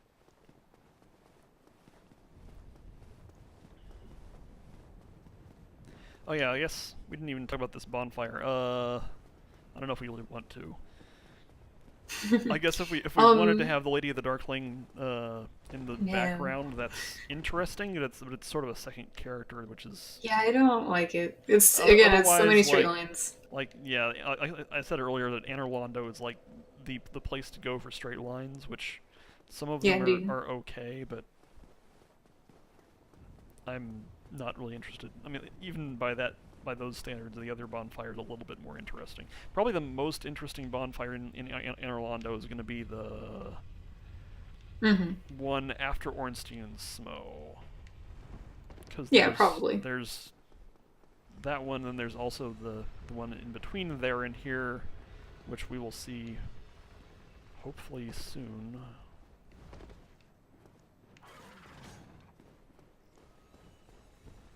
And now we have this fun little bit of architecture that Gnomebitten hates, because it it's not signposted very well. It's hard to tell. Yeah, it's like really mean, It's hard especially to tell if you that weren't. you're supposed to do that. Yeah, I agree with that. If I hadn't seen people play Dark Souls, I wouldn't know to do that. Right, yeah, I'm pretty sure that like the only reason I knew how to do it was because I watched someone else do it. Okay.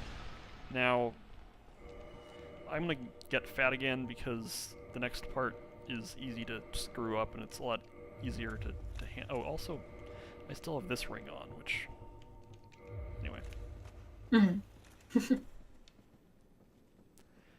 Jordan Mallory says that window's the only thing I ever had to look up in a Souls game, which is easy enough to believe. Yeah, I don't need to be this fat. I can. That'll do.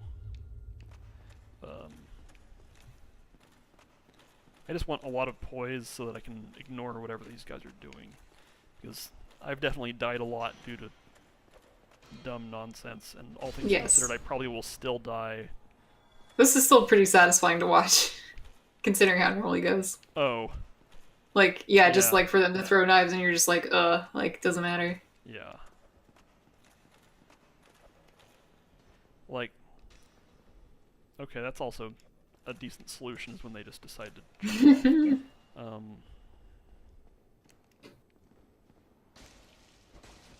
Okay. Right, that's solving this area with poise, because I could definitely go faster, but, like, the risk of dying is such a waste of time given the context of what we're doing, so... Mm-hmm.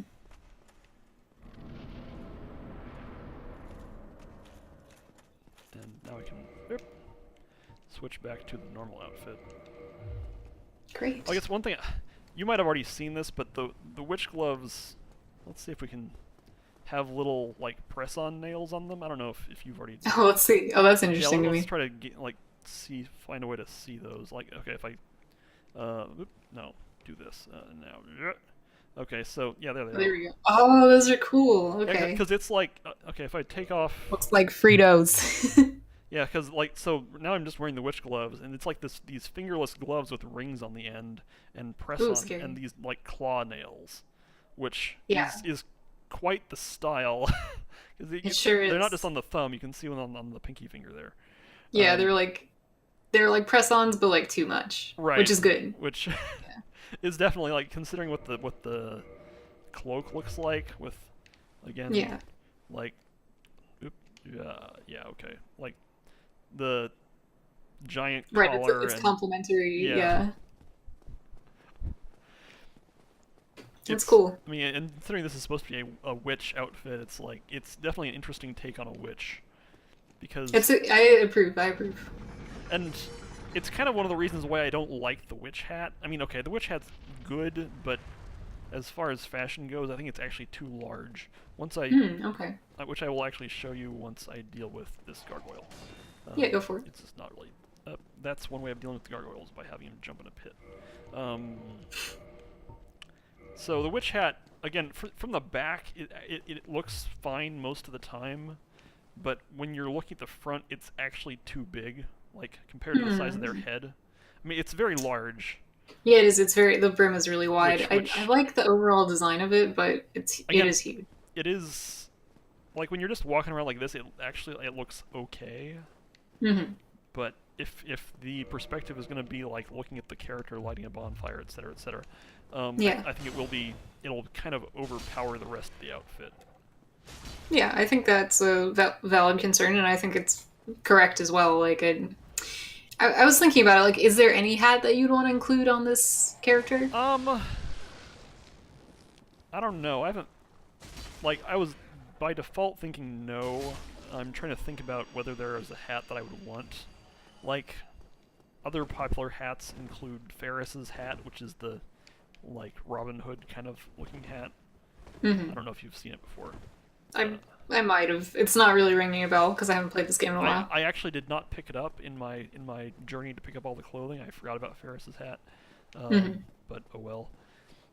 It's a very Robin Hood looking hat that was worn by an archer. So Oh, okay. okay. The only hat that really springs to mind is like Oscar's helm, but like you wouldn't want that on this character. Oh, I feel like. yes, the Elite Knight helmet. Yeah. Which would look pretty out of place. It's too much like I love Dark Souls. It's like by the way, this is a Dark Souls character. Right, exactly. So in a different context, that would be appropriate. But yeah. Yeah, definitely. Blood Fashion suggests Helm of the Wise. When I do have the Helm of the Wise, so once I'm Let me look that up just for fun. out of danger, I can look it up.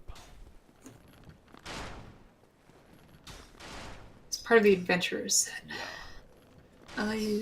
Oh yeah, okay. It's like you know that guy who sits near It's Domhnall of the Xena. beginning of the game. What is his name? Oh yeah, Domhnall. Yeah, it's Domhnall's face or whatever. It's cool. I like it. I don't know for this picture though.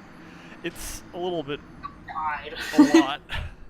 It's a little bit a lot. Yes, that's a perfect way to put it. Actually, that guy decided to not stop shooting arrows at me, so I died. But that's he was okay. determined to shoot arrows at you. Let's just get out the hat since it was suggested. I think it's a interesting suggestion.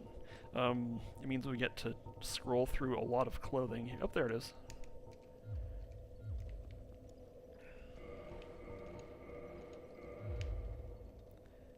Haha, it's cool. What about a close-up though? It It's has the cool. goofy little glasses on it. Yeah, it has the face. I hate that. Well, that is weird. It doesn't fit with No, the character not well. really. Yeah. Not really. It is funny though. It is funny, yeah.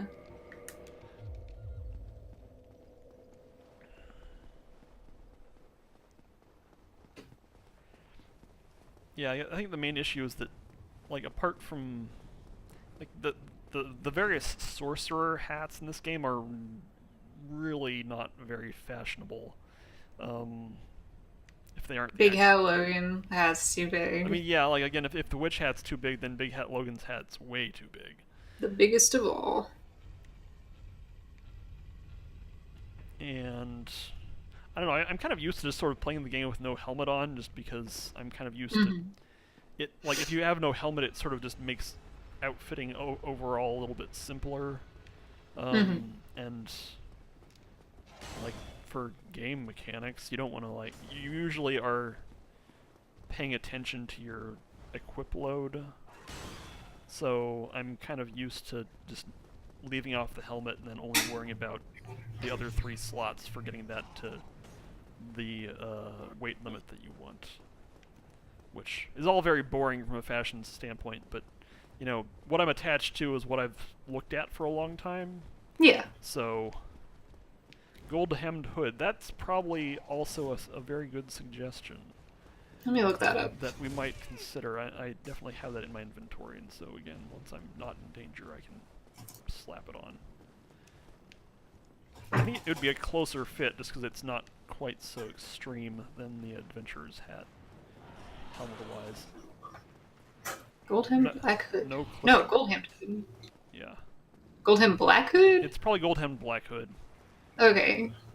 Yeah, this is a cool set. Yeah. I like it. That's actually the set I thought of when you were thinking, I guess you weren't really asking, maybe perhaps you were implicitly asking what's the coolest set. I do think that the Quilana's outfit is the best one. Yeah.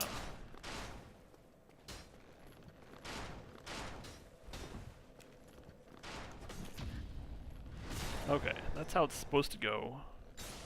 And Good. Orlando is so symmetrical, says Jordan. It is, yes. It is. It's very Cartesian.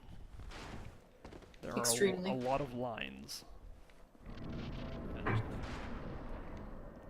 like they put a lot of effort into the architecture here. Like all the fine detail work on the architecture is pretty impressive. But you know. Also, a lot of it is these blank brick walls. Oh right, well let's just rest here and then we will put on the hood and see how it interacts with the collar, which will probably be the primary question. Yeah, let's see. Da-da-da.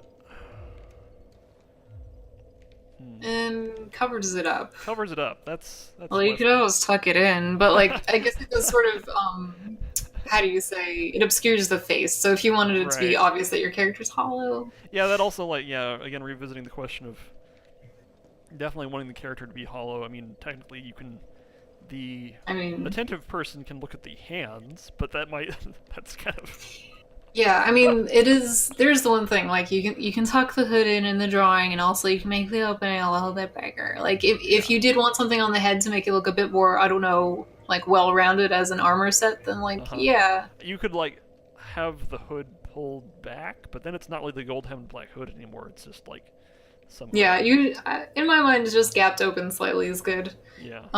But also there has to be something. I think something like I'm having a really hard time thinking of small hats other than the one you mentioned. That's kind of like a Robin Hood hat. Right. Like most of the hats cover the whole head and tend to be kind of big. I guess there's also the gargoyle's hat.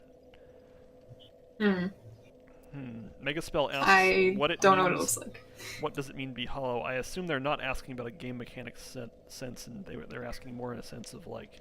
Oh, okay. So, well, I mean, oh, the hollow people are the ones who just gave up and sat in a corner. Well, from the gameplay side of things, it makes you look like beef jerky, and you can't play online, right? Or you can't be invaded. Yeah, I guess Megaspell, you should specify if you're asking about game mechanics because. I sort of assume that everyone in the chat knows what the game mechanics implications are. We can definitely talk about that if you want to know. We can tell you. But I think they probably were talking more like what is the spirit of what it means to be hollow rather than the actual rules. Yes. For the NPCs in the game, they go hollow if their storyline ends and they have nothing left to do. So yeah. As far as the player, I kind of view going. Oh, this is kind of neat. You can like here's kind of a cool thing that I kind of like about Dark Souls is that like they actually coded in like kinematics of having your leg like this is your leg way higher like and there's different levels too like. It can be different. I mean, it's flexible enough so it can be like a low stair step or this, which is like 1.5 feet. Yeah. So that's kind of neat. I mean, I don't think this isn't like an actual pose. It's just kind of cool that you can do this. I think of like apart from like the named NPCs who go hollow at the end of their storylines, I think of a hollow character being someone who's kind of going through what they did in life without a lot of like thought behind what they're actually doing, which is to say a person playing Dark Souls and getting the New Game Plus and just playing the game again, because that's what I do. Oh hey, I got the legs crossed pose here at the nice. Fire. Also, this person has a very interesting outfit. They have the gold hemmed black set and the dragon tooth, so good for them. Anyway, so and like the basis that I have for that is like usually the first enemies that you see in the game are like the hollowed out people, like the hollow warrior and the hollow soldier and the naked characters that have no real name and fight you with broken straight sword and no armor, which I think are just called hollows. Sometimes Gnome calls them draglings, which is also a good name, but I don't think that's official in any sense. That's not canon. No. And like I think of those like their name are Hollow Warrior and Hollow Soldier, but what they do in practice is stand around waiting for a player character to show up. And then they die a lot because they are by definition like not very powerful. And so like when I think about what a hollow person does, like I think of those people as being like guards that forgot what they're doing but are still guarding something. Yeah, like they've lost the explicit reason for their purpose, but they're still acting it out because that's all they have. Yeah, that's all they really remember how to do. Right, it's like, or it's just like by automatic. Right. Sort of. So sort of like zombies, except usually you think of zombies as being motivated by the desire to eat brains or whatever. But they might be like sort of like a zombie who's just trying to do whatever it remembers how to do. Mm-hmm. And that's kind of what a hollow thing is, because the game also calls them undead. The way the game the interpretation. Well, wait a second. That's not quite true, is it? I mean, the game calls the player a chosen undead.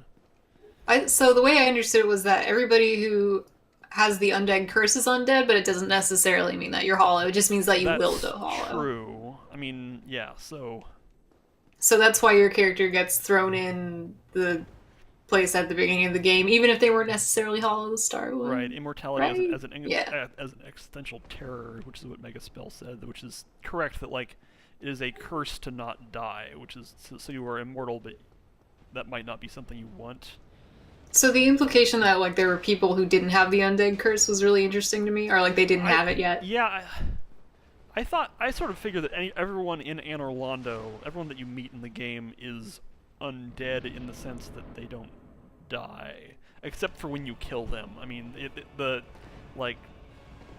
narrative sort of fractures there because it's like, well, the game still has to be a game, which means you have to kill these people, but that doesn't mean that you have to make it so that means something. So when you kill an NPC, they don't come back. So it's somehow different if you're doing it, but again, I don't really like worry about the details of that. I feel like if you trying to explain that makes things break in ways that are not interesting. Yeah, I agree with that. Okay, so this is me sort of testing out what I can do against Ornstein and Smough. And the answer is I can't take a hammer directly on the head. Yeah, that's fine.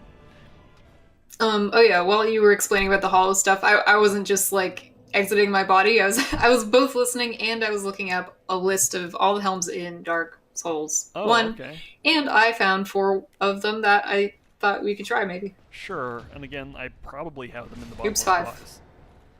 Yeah, you may. I'll just read them out because it's easy. Yeah. There's the Wanderer's Hood, there's the Brigand Hood, there's the Black Sorcerer Hat, the Crown of Dusk, and the Mask of Velka. I thought those all looked cool. I think I have all those except maybe the first one. Wanderer's Hood. Okay, well that one is kind of the most boring one, so it's like not a big deal if you don't have it. Yeah.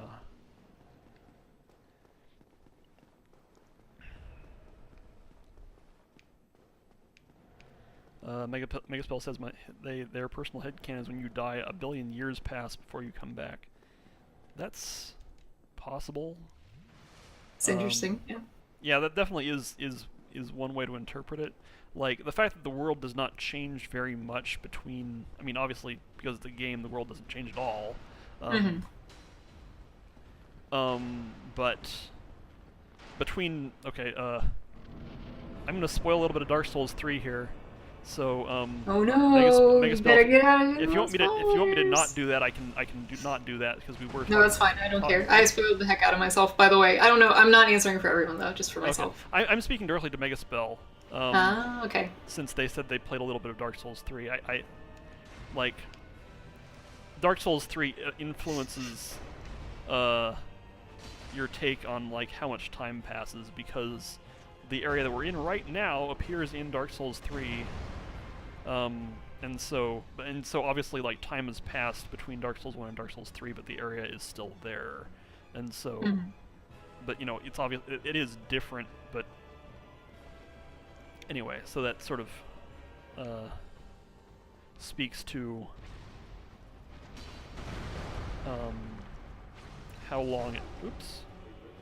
Maybe I should go ahead and like concentrate on actually beating Ornstein and Smough. Oops. Like this is fine and good, but this is also New Game Plus, and this is never an easy boss, so.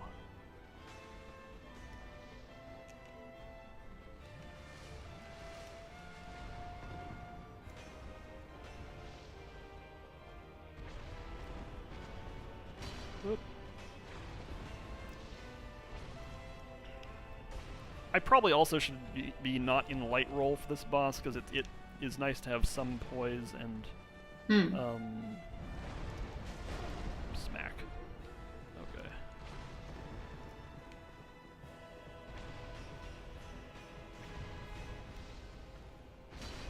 Also, I keep going for the overhead slam, which has a noted drawback, which is that it has no lateral hitting, so if you are even off a little bit, you miss and hit nothing. Which means I should be going for the light attack a little bit more often, maybe.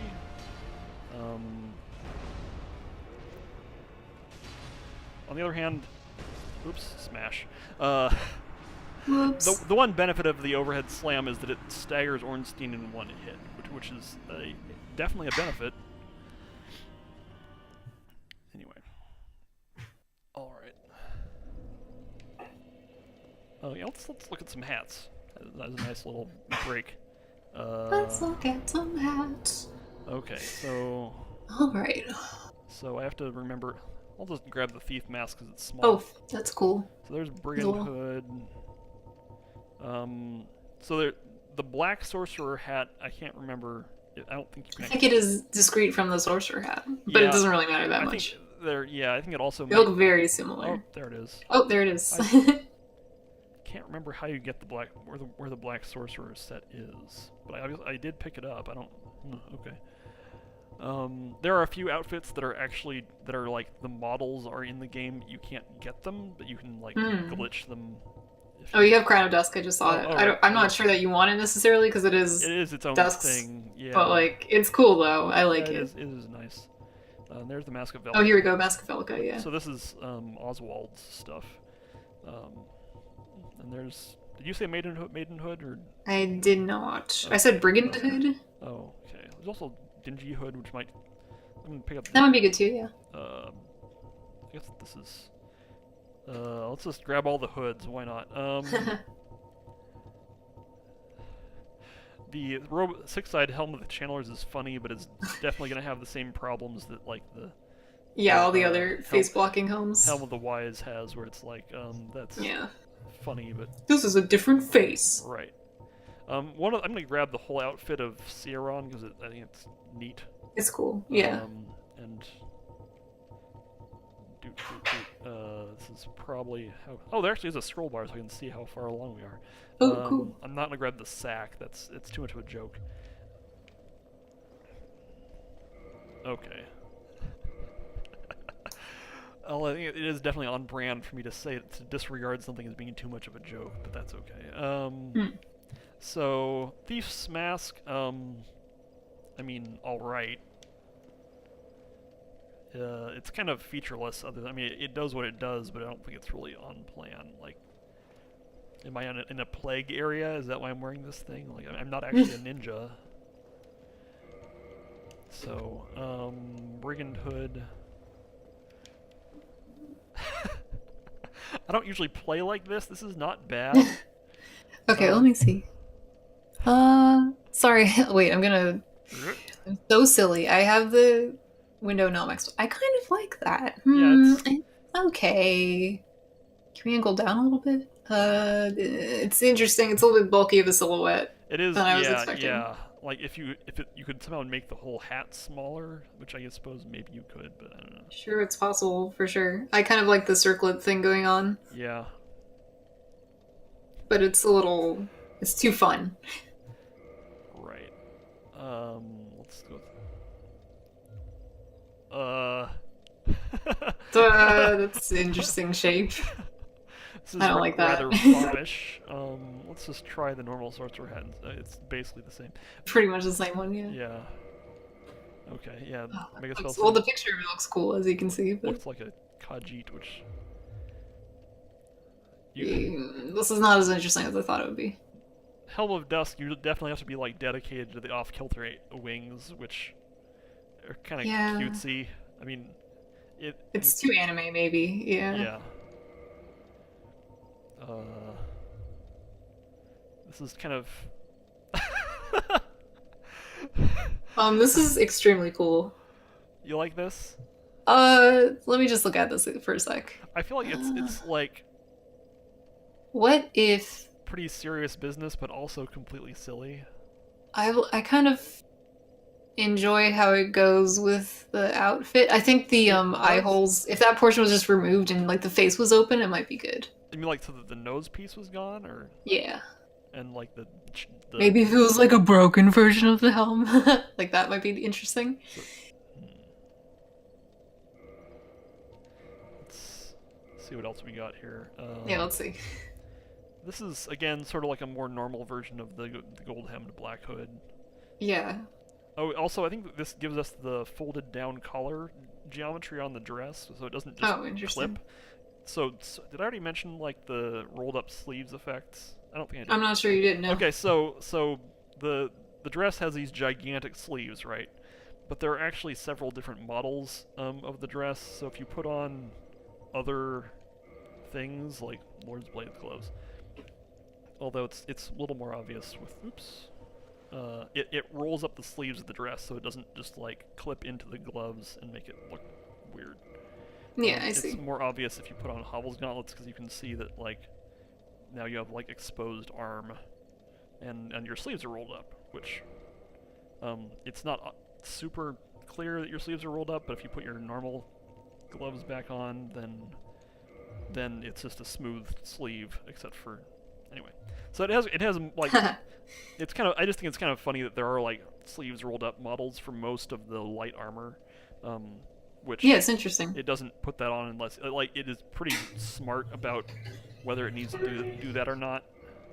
Like if I put on the gold hemmed gloves, oh, it still rolls the sleeves up. This is very conspicuous. Where you put on the gold hemmed This is gloves, very funny. and it's like, okay.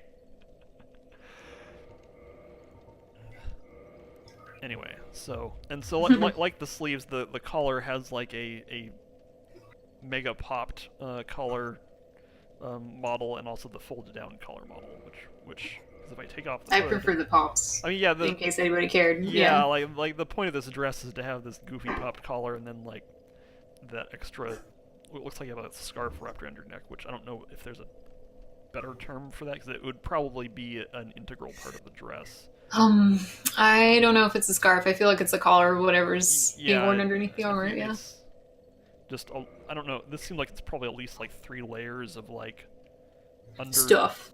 Yeah. dress, and then like the whatever the gold brassy look is, and then the coat over that. But we're looking at hats. Like, okay, so Hollow Thief's hood. This is not happening. Yeah, well, no. I mean, it's not too ugly. bad. It's just like, why are you doing that? Like, rest of my outfit is nice. Top of my outfit is like, bleh. Like, I love looks like this somebody terrible just puked thing. on your head. Yeah. Here's the sunlight maggot, which is funny.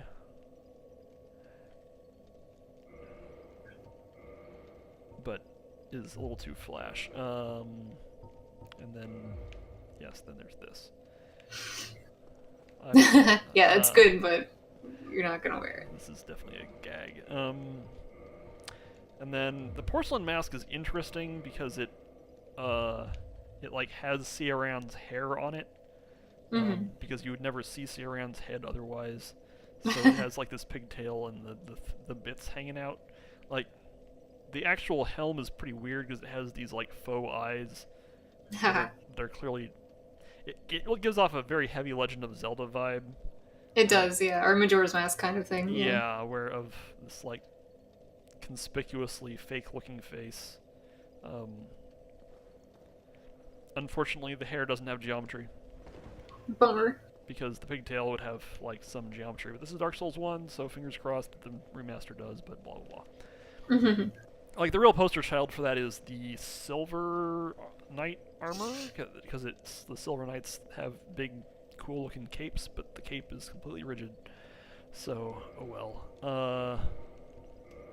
And like, I would say if it wasn't the witch set, I would probably go for the Lord's Blade outfit, because it's pretty cool looking.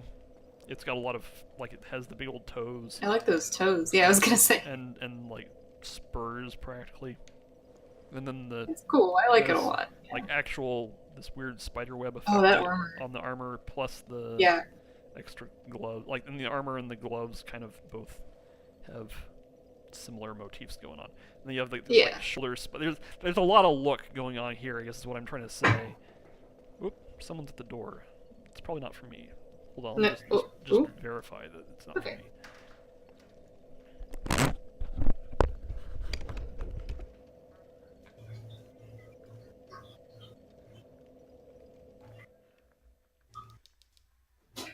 Hello to the chat. It's my stream now. Oops, no, it's not. Hello, I'm back. Hi. The way my apartment complex is laid out, there's like 4 doors very close to each other, and so when someone knocks on someone's door, it's like very difficult to tell whose door they're actually knocking on. Oh, okay. Anyway, where was I? Oh, something's gone wrong with my set. Oh, I know. I Oh, was shit. looking at the stream, which was not in fact the Dark Souls window. Oh. And so, anyway, so there's probably a little bit of. Okay, there. Things are back to normal. What was I saying? Oh, right. The Lord's Blade set has a lot of look, which, and like you've also got this. I don't even know how you would get this effect on the hat with just cloth. Apart from, it would probably be very hot to wear this. I'm guessing. Yeah. You'd probably have a lot of layers on your head, but that's probably true for a lot of Dark Souls stuff. Anyway, so this is cool. It's not like it would probably be hard to draw all this, frankly. Yeah. I mean, I would do it, but Yeah. might reflect a different cost than quoted because, well, okay, I wasn't gonna get into this, but your chat actually might, or sorry, your viewers may find it interesting to know that I'm not. I'll just talk a little bit about art. I'm not the kind of person who really likes to draw a whole high level detail on what I do. I'm really more interested in like silhouettes and composition and stuff. That's what's very interesting for me personally. I can do like a little detail work, but like the last thing I worked on was a guy. I know him from MagFest actually 2 years back. He has his own set of leather armor that he like commissioned, and it's really cool. I loved like the reference pictures he gave me, but like it was a lot of detail and like I didn't enjoy it really. I think if I had sort of like had a better handle of the situation coming in, there's like ways that I could have avoided it, like not like having a more involved sketch, but like that's typically the kind of thing that I hate, and that makes me work on it for like 1,000 years. Yeah. So Right. And less detail, good. More detail, bad. and I wanted to kind of talk about your take on like, assuming I'm pretty sure this is the outfit we're going to be using, and like there's a lot of detail here on the front of all this stuff. Which, There is, yeah. Which is like essentially exactly what you're talking about, not enjoying doing, and I totally get that. But so what would your one thing approach about be? it is like it's pretty okay. So probably what I would do is for this one actually takes a little bit more prep work than I would usually do. Like I don't know if you've seen some of my art streams before, but usually the way that I get stuff into my computer from a sketchbook is just like take a picture with my cell phone and go like, gee, I hope that works. But probably what I would do instead is get my sketchbook, use painter's tape to like, get the ratio of the canvas that you're asking for. In other words, like the actual picture itself. What's the aspect of it? Yeah. I would compose it, put the character in that, and in this case, draw with my hands on a piece of paper the detail level that's needed. Okay. Because I'm quite good at that. I'm not so good at doing it on the computer for whatever reason. It's like there's like some rendering issue in my brain. Like I can't draw on like a flat block that isn't a piece of paper with this level of detail. I definitely understand with like, because you're on drawing with a tablet onto a screen, where there's something really there's something like important about like the tactile quality of like you putting the mark directly on the paper. I'm very good at that. I think most people are, but when it comes to the tablet, it's a little looser. I've gotten better at it since I've been practicing for like 15 years or whatever, but generally speaking, for the level of complexity, you would want to do it in the sketch, not later.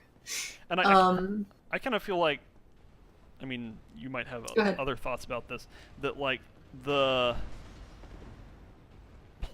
character won't actually be that close up in the shot, and so you don't really need all of that detail It depends on the lighting and the angle as well. Yeah, Like right. if we were talking about like a straight on shot, the other thing I was gonna say, and this goes for both commissions, okay, the one that I did before and this one, Hmm. because the armor is symmetrical and I am gonna be using Photoshop, you can just draw one side of it and Oh then yeah, copy the and then other like side onto flip it. it, and then Yeah. you might need to like touch it up after that. But Yeah, exactly. So, and you can even do that depending on like what the angle is. Like if it's like a 3/4 angle and only you're gonna see like a tilted version on the other side, it's totally acceptable to do that and then sort of like paint around it to make sure it works. Um, I think the main, I'm being a little bit disingenuous here. The main problem with this kind of commission is if you don't know what you're doing when you're going into it and have like a real clear plan of action, you can like really mess yourself up, which is what I did with the last one oh, that okay. involved armor. Yeah. Because I kind of was thinking to Alright. myself, like, oh, this is not complicated. I'm like, yeah, of course it was complicated. Um, shoot. Well, I'm trying to think. Uh, but also, because of this specific commission, you yourself have said you wouldn't want just like a screen, something that could be like a screenshot of the game. Like there has to Yeah, be some right. artistic Like, expression. if all things considered, I would rather have the dress be relatively low detail, and like if that means Well, it's not so much that. I was about, sorry to interrupt, but I No, was no, no, about to say, yeah. like, certain places would have a lot of detail and then certain places would not. And of course, that depends on like the lighting and like sort of the effect you want to give. Like, it's actually quite interesting if you, anybody listening, if you yourself are not an artist, if you'll go and like really analyze and look at some of the art that you like, you'll find that a lot of it is kind of like implications. It's really not like a fully right, rendered. like Yeah, you can't just zoom in and see all this stuff. right. That's not Like, really the point. if it was a matter of time, pretty much anybody who draws could do that, even if they're not an artist. But like, it's more about like what are the interesting choices you're making, and Right. like, and so that kind of relates to what we were talking about with Hmm. why you want to choose certain artists to do certain commissions or whatever. So that's my art exposition, my art dump. It's good to talk about more art things now that I'm failing to beat Ornstein's Smo several times. Oh hey, yeah. That's fine. Although I think I have finally learned that I don't have enough stamina to go for the heavy attack twice in a row. Okay. When Smo is about to hit me on the head, I don't have enough time. I won't have any stamina left to roll away after doing that basically. So that's the game discussion is ease off a bit there. Less game, more art. Well, I think I feel a bit bad because like I was telling you right before we streamed. It's a fun joke for anybody who's ever watched my stream. Like, no movies, no cinema discussion. I think anytime you get too, I think there's a wrong way to get too involved with the subject you're talking about. I try really hard to stay away from that, but I think I do it too, as much as I would hate to admit it. Eh. Eh. Well, wait. What do you mean by getting too involved with the subject you're talking about?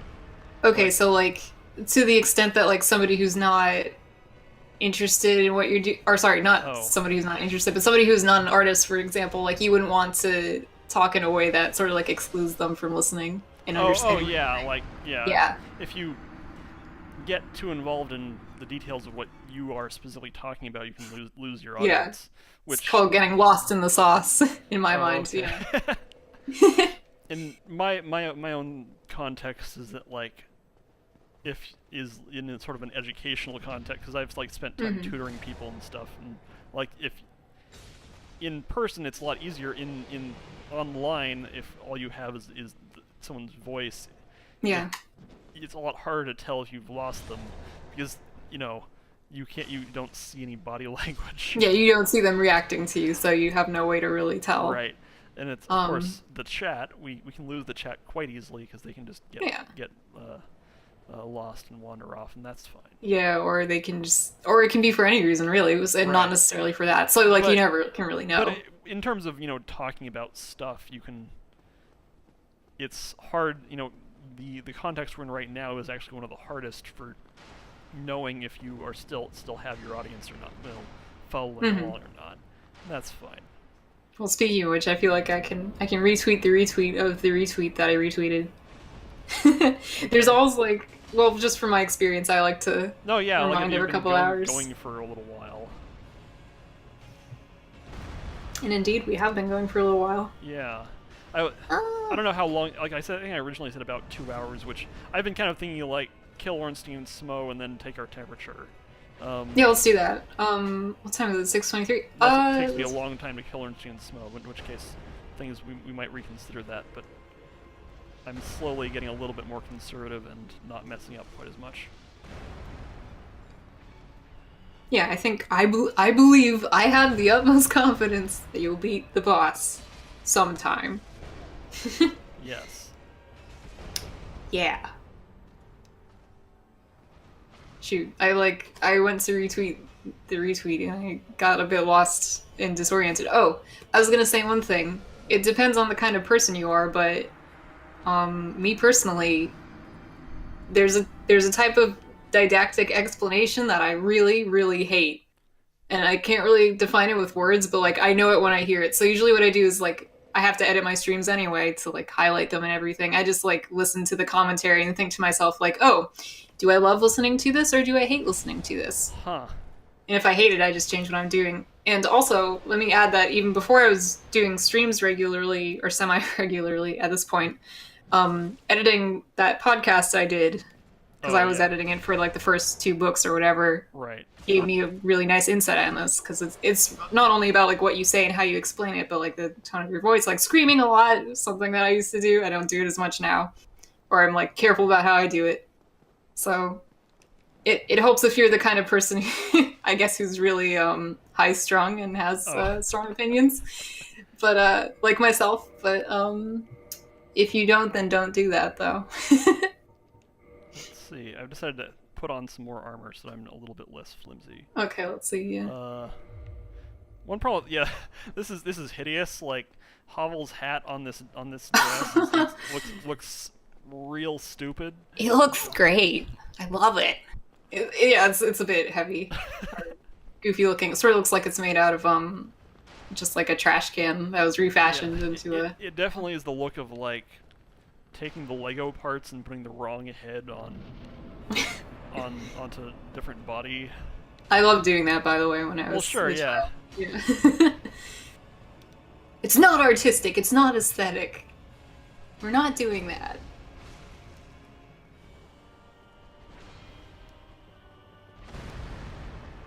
Part where Smoke comes and sideswipes me. Nope. Okay. Almost, yeah. Yeah. So now I'm in mid-roll, which means I can't dodge quite as effectively, but I should take more hits.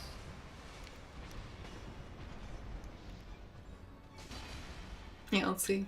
Oh, nice. Did you parry him? You can't parry these bosses at all. He kind of was like, ooh, like he did a weird movement. Oh. Ornstein, I mean. Okay. I mean, I did stagger him because I can. Yeah, that was that. That was what that was. Hitting him once with the overhead slam does stagger him. Oh, okay. The problem is that I'm. Oops. Yeah, landing it. Getting pretty. I get pretty greedy with like, sort of, committing to the action, then just sort of hoping that he's standing in the right place. Yeah. Well, he's fast, so. Yeah. And. Yep. Boy. Okay. That was, could have gone poorly, but I'm not dead. Hooray! One thing about this game is that when you drink Estus in front of Ornstein, he often will do what Kaz has called an item punish, which means he'll go for the lightning bolt thing. Yeah. Which sometimes you can convince him to do that when he really shouldn't. When like you would just die if he did anything else, but because he goes to the item punish instead, then you don't die. Nice. So you can kind of like manipulate him. In other words, oops, Yeah. there he goes. So like that's where having more armor would help, because I definitely would have died if I had just taken that shovel right on the face there.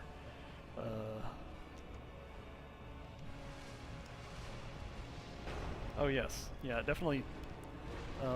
Good podcast and bad book, right? Good pod, bad book. It's an ancient podcast by now.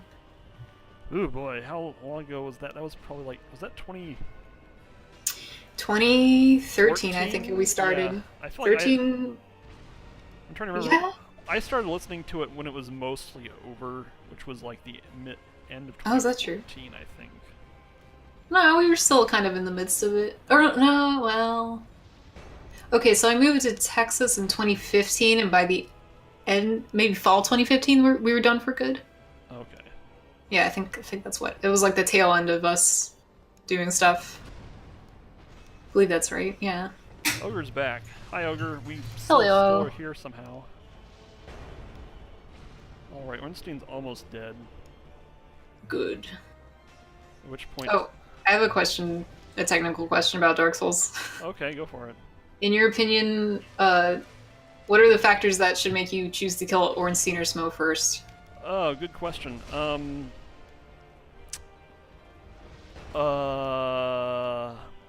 My textbook answer is that if you're going for difficulty, then whichever one you're used to is the easiest way to do it. So I am much more used to fighting Ornstein first and then Smo, and so that's what I do nearly all the time. Oh, okay. There are moderately different rewards for doing them in different orders, so that might be a consideration. Yeah, depending if you want to like make a weapon out of the soul or something. Right. I guess. Yeah. Like. Yeah. If you fight Smo first, then Super Ornstein will drop the Leo ring, which that's the only way to get the Leo ring. So if you want that, then that's a consideration. Oh man. Okay, that's good to know.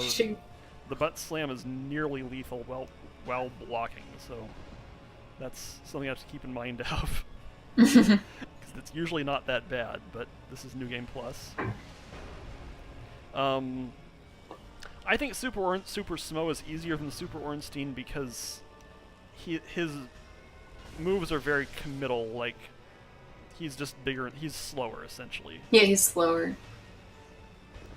Which means that, of course, he can also do this. So if you are like pathologically dislike the shovel move, then obviously you might want to get Smo out of the way first. Yeah. So that's something. Seems slightly easier from a beginner's standpoint to kind of go for the slower one. Yeah. Because I'm fairly sure both of them could probably kill you in the same amount of hits, like more or when they're less. supered. Yeah. Like, let's see.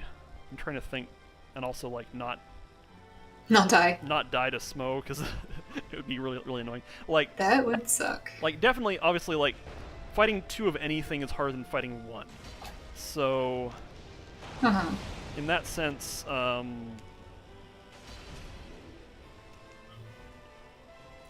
you know, once you've gotten one of them dead, then the fight just gets easier regardless of how it goes. Super Ornstein, like, still has the butt slam, but like he has different moves that are, in my mind, sort of weird, but that's mostly just because I don't fight him very much. A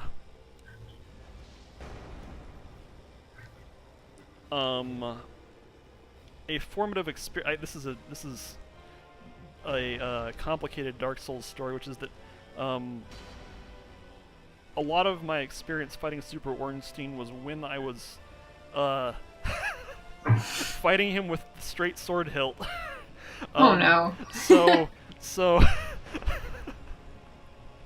So in that specific context, I decided that I needed to kill Smo first because Smo has lower lightning resistance than Ornstein, because Ornstein's like the lightning guy. Yeah, the lightning guy. And in that run specifically, a lot of my damage was coming from gold pine resin adding lightning damage to my weapon. So Smo took a lot more damage than Ornstein, so I decided that in that context, I definitely needed to fight the easiest one first. That makes sense. Which meant fighting Smo first. Yeah. So I don't remember how long the fight against Super Ornstein was, but it was quite long. In that context specifically, you have a very short-range weapon because you're fighting with a straight sword hilt. And so you had to get way up in Ornstein's business just to get close enough to hit him at all, and that made things a little bit exciting. When you're locked on to Ornstein, or the other problem is if you're locked on to Super Ornstein, like the lock-on point when you're up close to him, you can barely see yourself. Like, the camera is pointed really far up. So locking on was usually a bad idea. I see. But consequently, whoa, Ah. that was a little bit iffy. Was, yeah. So, but if you're not locked onto him, it's harder to tell. Like, it's very important with any Dark Souls, like, boss, basically, that you know the tells on their moves. That was a poor dodge. And so if you're not locked onto Super Ornstein, it's sometimes hard to tell what he's going to do. And I was overall less experienced with fighting Ornstein in general. So, so that was... the fact that I'm still talking about this for this long sort of indicates, like, the degree to which I was kind of traumatized by fighting Super Ornstein with the straight sword hilt, and I can probably change the subject now. Well, I think anybody would be traumatized. It was really hard, is what I want to say. Sounds difficult. But, you know, it was, you know, a challenge I was inflicting on myself, so, you know... Yeah, well, that's in some would say it's the path to self-betterment. It's what I wanted, which was a hard boss fight, and I did do that. I mean, if you want an easy boss fight, it's easy to get, so... Maybe not in this just particular circumstance, unless you might have to prep for it. Oh, there he goes. Done. Ogre says is arguing that killing Smo first is harder than killing Ornstein first. That's usually true, yeah. Yeah, I think that's the case as well. Because Ornstein's faster, so you can, like, drag Ornstein around, and so that Smo is, like, on the opposite side of the room, and you have more time alone with Ornstein. Yeah, exactly. I have no memory of getting to Anor Londo in my playthrough, but I feel like I did fight Ornstein and Smo, and I would always choose to fight Super Smo. Okay. But I don't know if that's like a fake memory that I have from like playing, watching a lot of streams. Yeah. Like, after a while, once you've seen enough other people do something, you think that maybe you did it.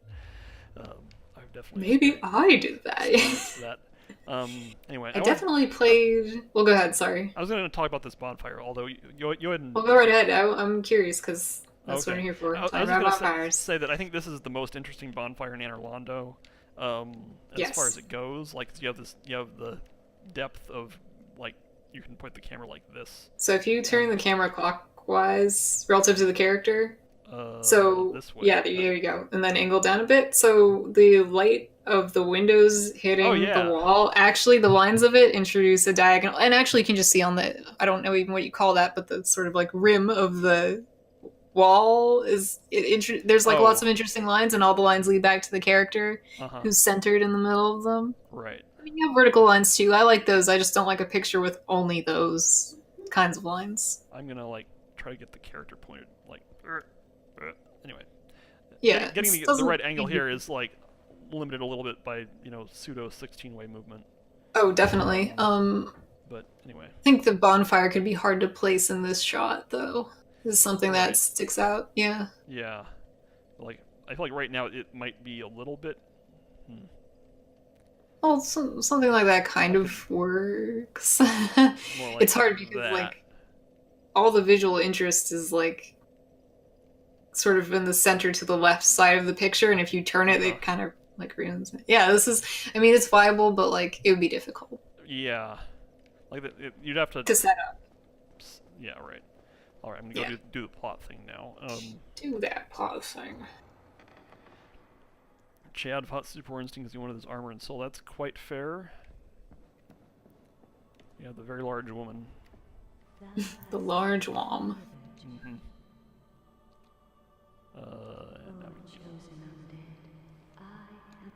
Alright. And now we have fast travel. Hooray! Hooray!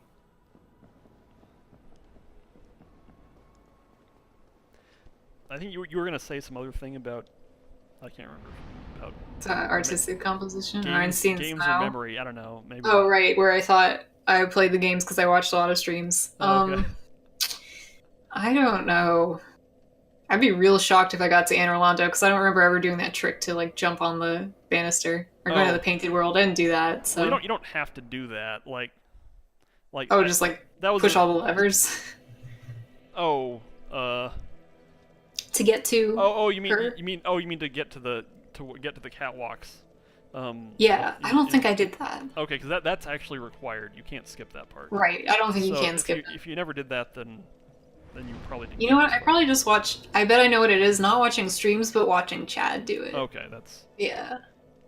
yeah. Because I think there was a time that we were. This was years ago. It's not when he recently was going through the game, but Uh-huh. I think I was watching him for most of Dark Souls. Like, I don't know. Yeah, it was a while ago. So anyway, it makes more sense that I'd be more invested and excited about it if I was seeing it a person play it next to me. It's interesting how that works. Right. Okay. Alright, well now we have fast... No, we actually don't have fast travel until we go place the Lord Vessel. Well, we have fast travel, we just don't have Well. the areas unlocked. And one area I actually had in mind besides DLC, which definitely is a consideration, is in the Tomb of the Giants. I don't know how good of a composition it'll be, but one of the Tomb of the Giants bonfire has a lot of skulls by it, which might be Oh, that could be interesting. worth checking out. I don't really. It's weird. I know the location, but I don't really know that bonfire. Well, that's fine. Yeah, we can get there. I mean, we'll go there, but Yeah. I just wanna remember. Let's Right. see. I guess the other question is, like, now that we've beaten Ornstein Smo, like, how much longer do you want to keep going for? Well, Like, if we want to be done now, that's actually fine. Like, we've been going for like 2.5 hours.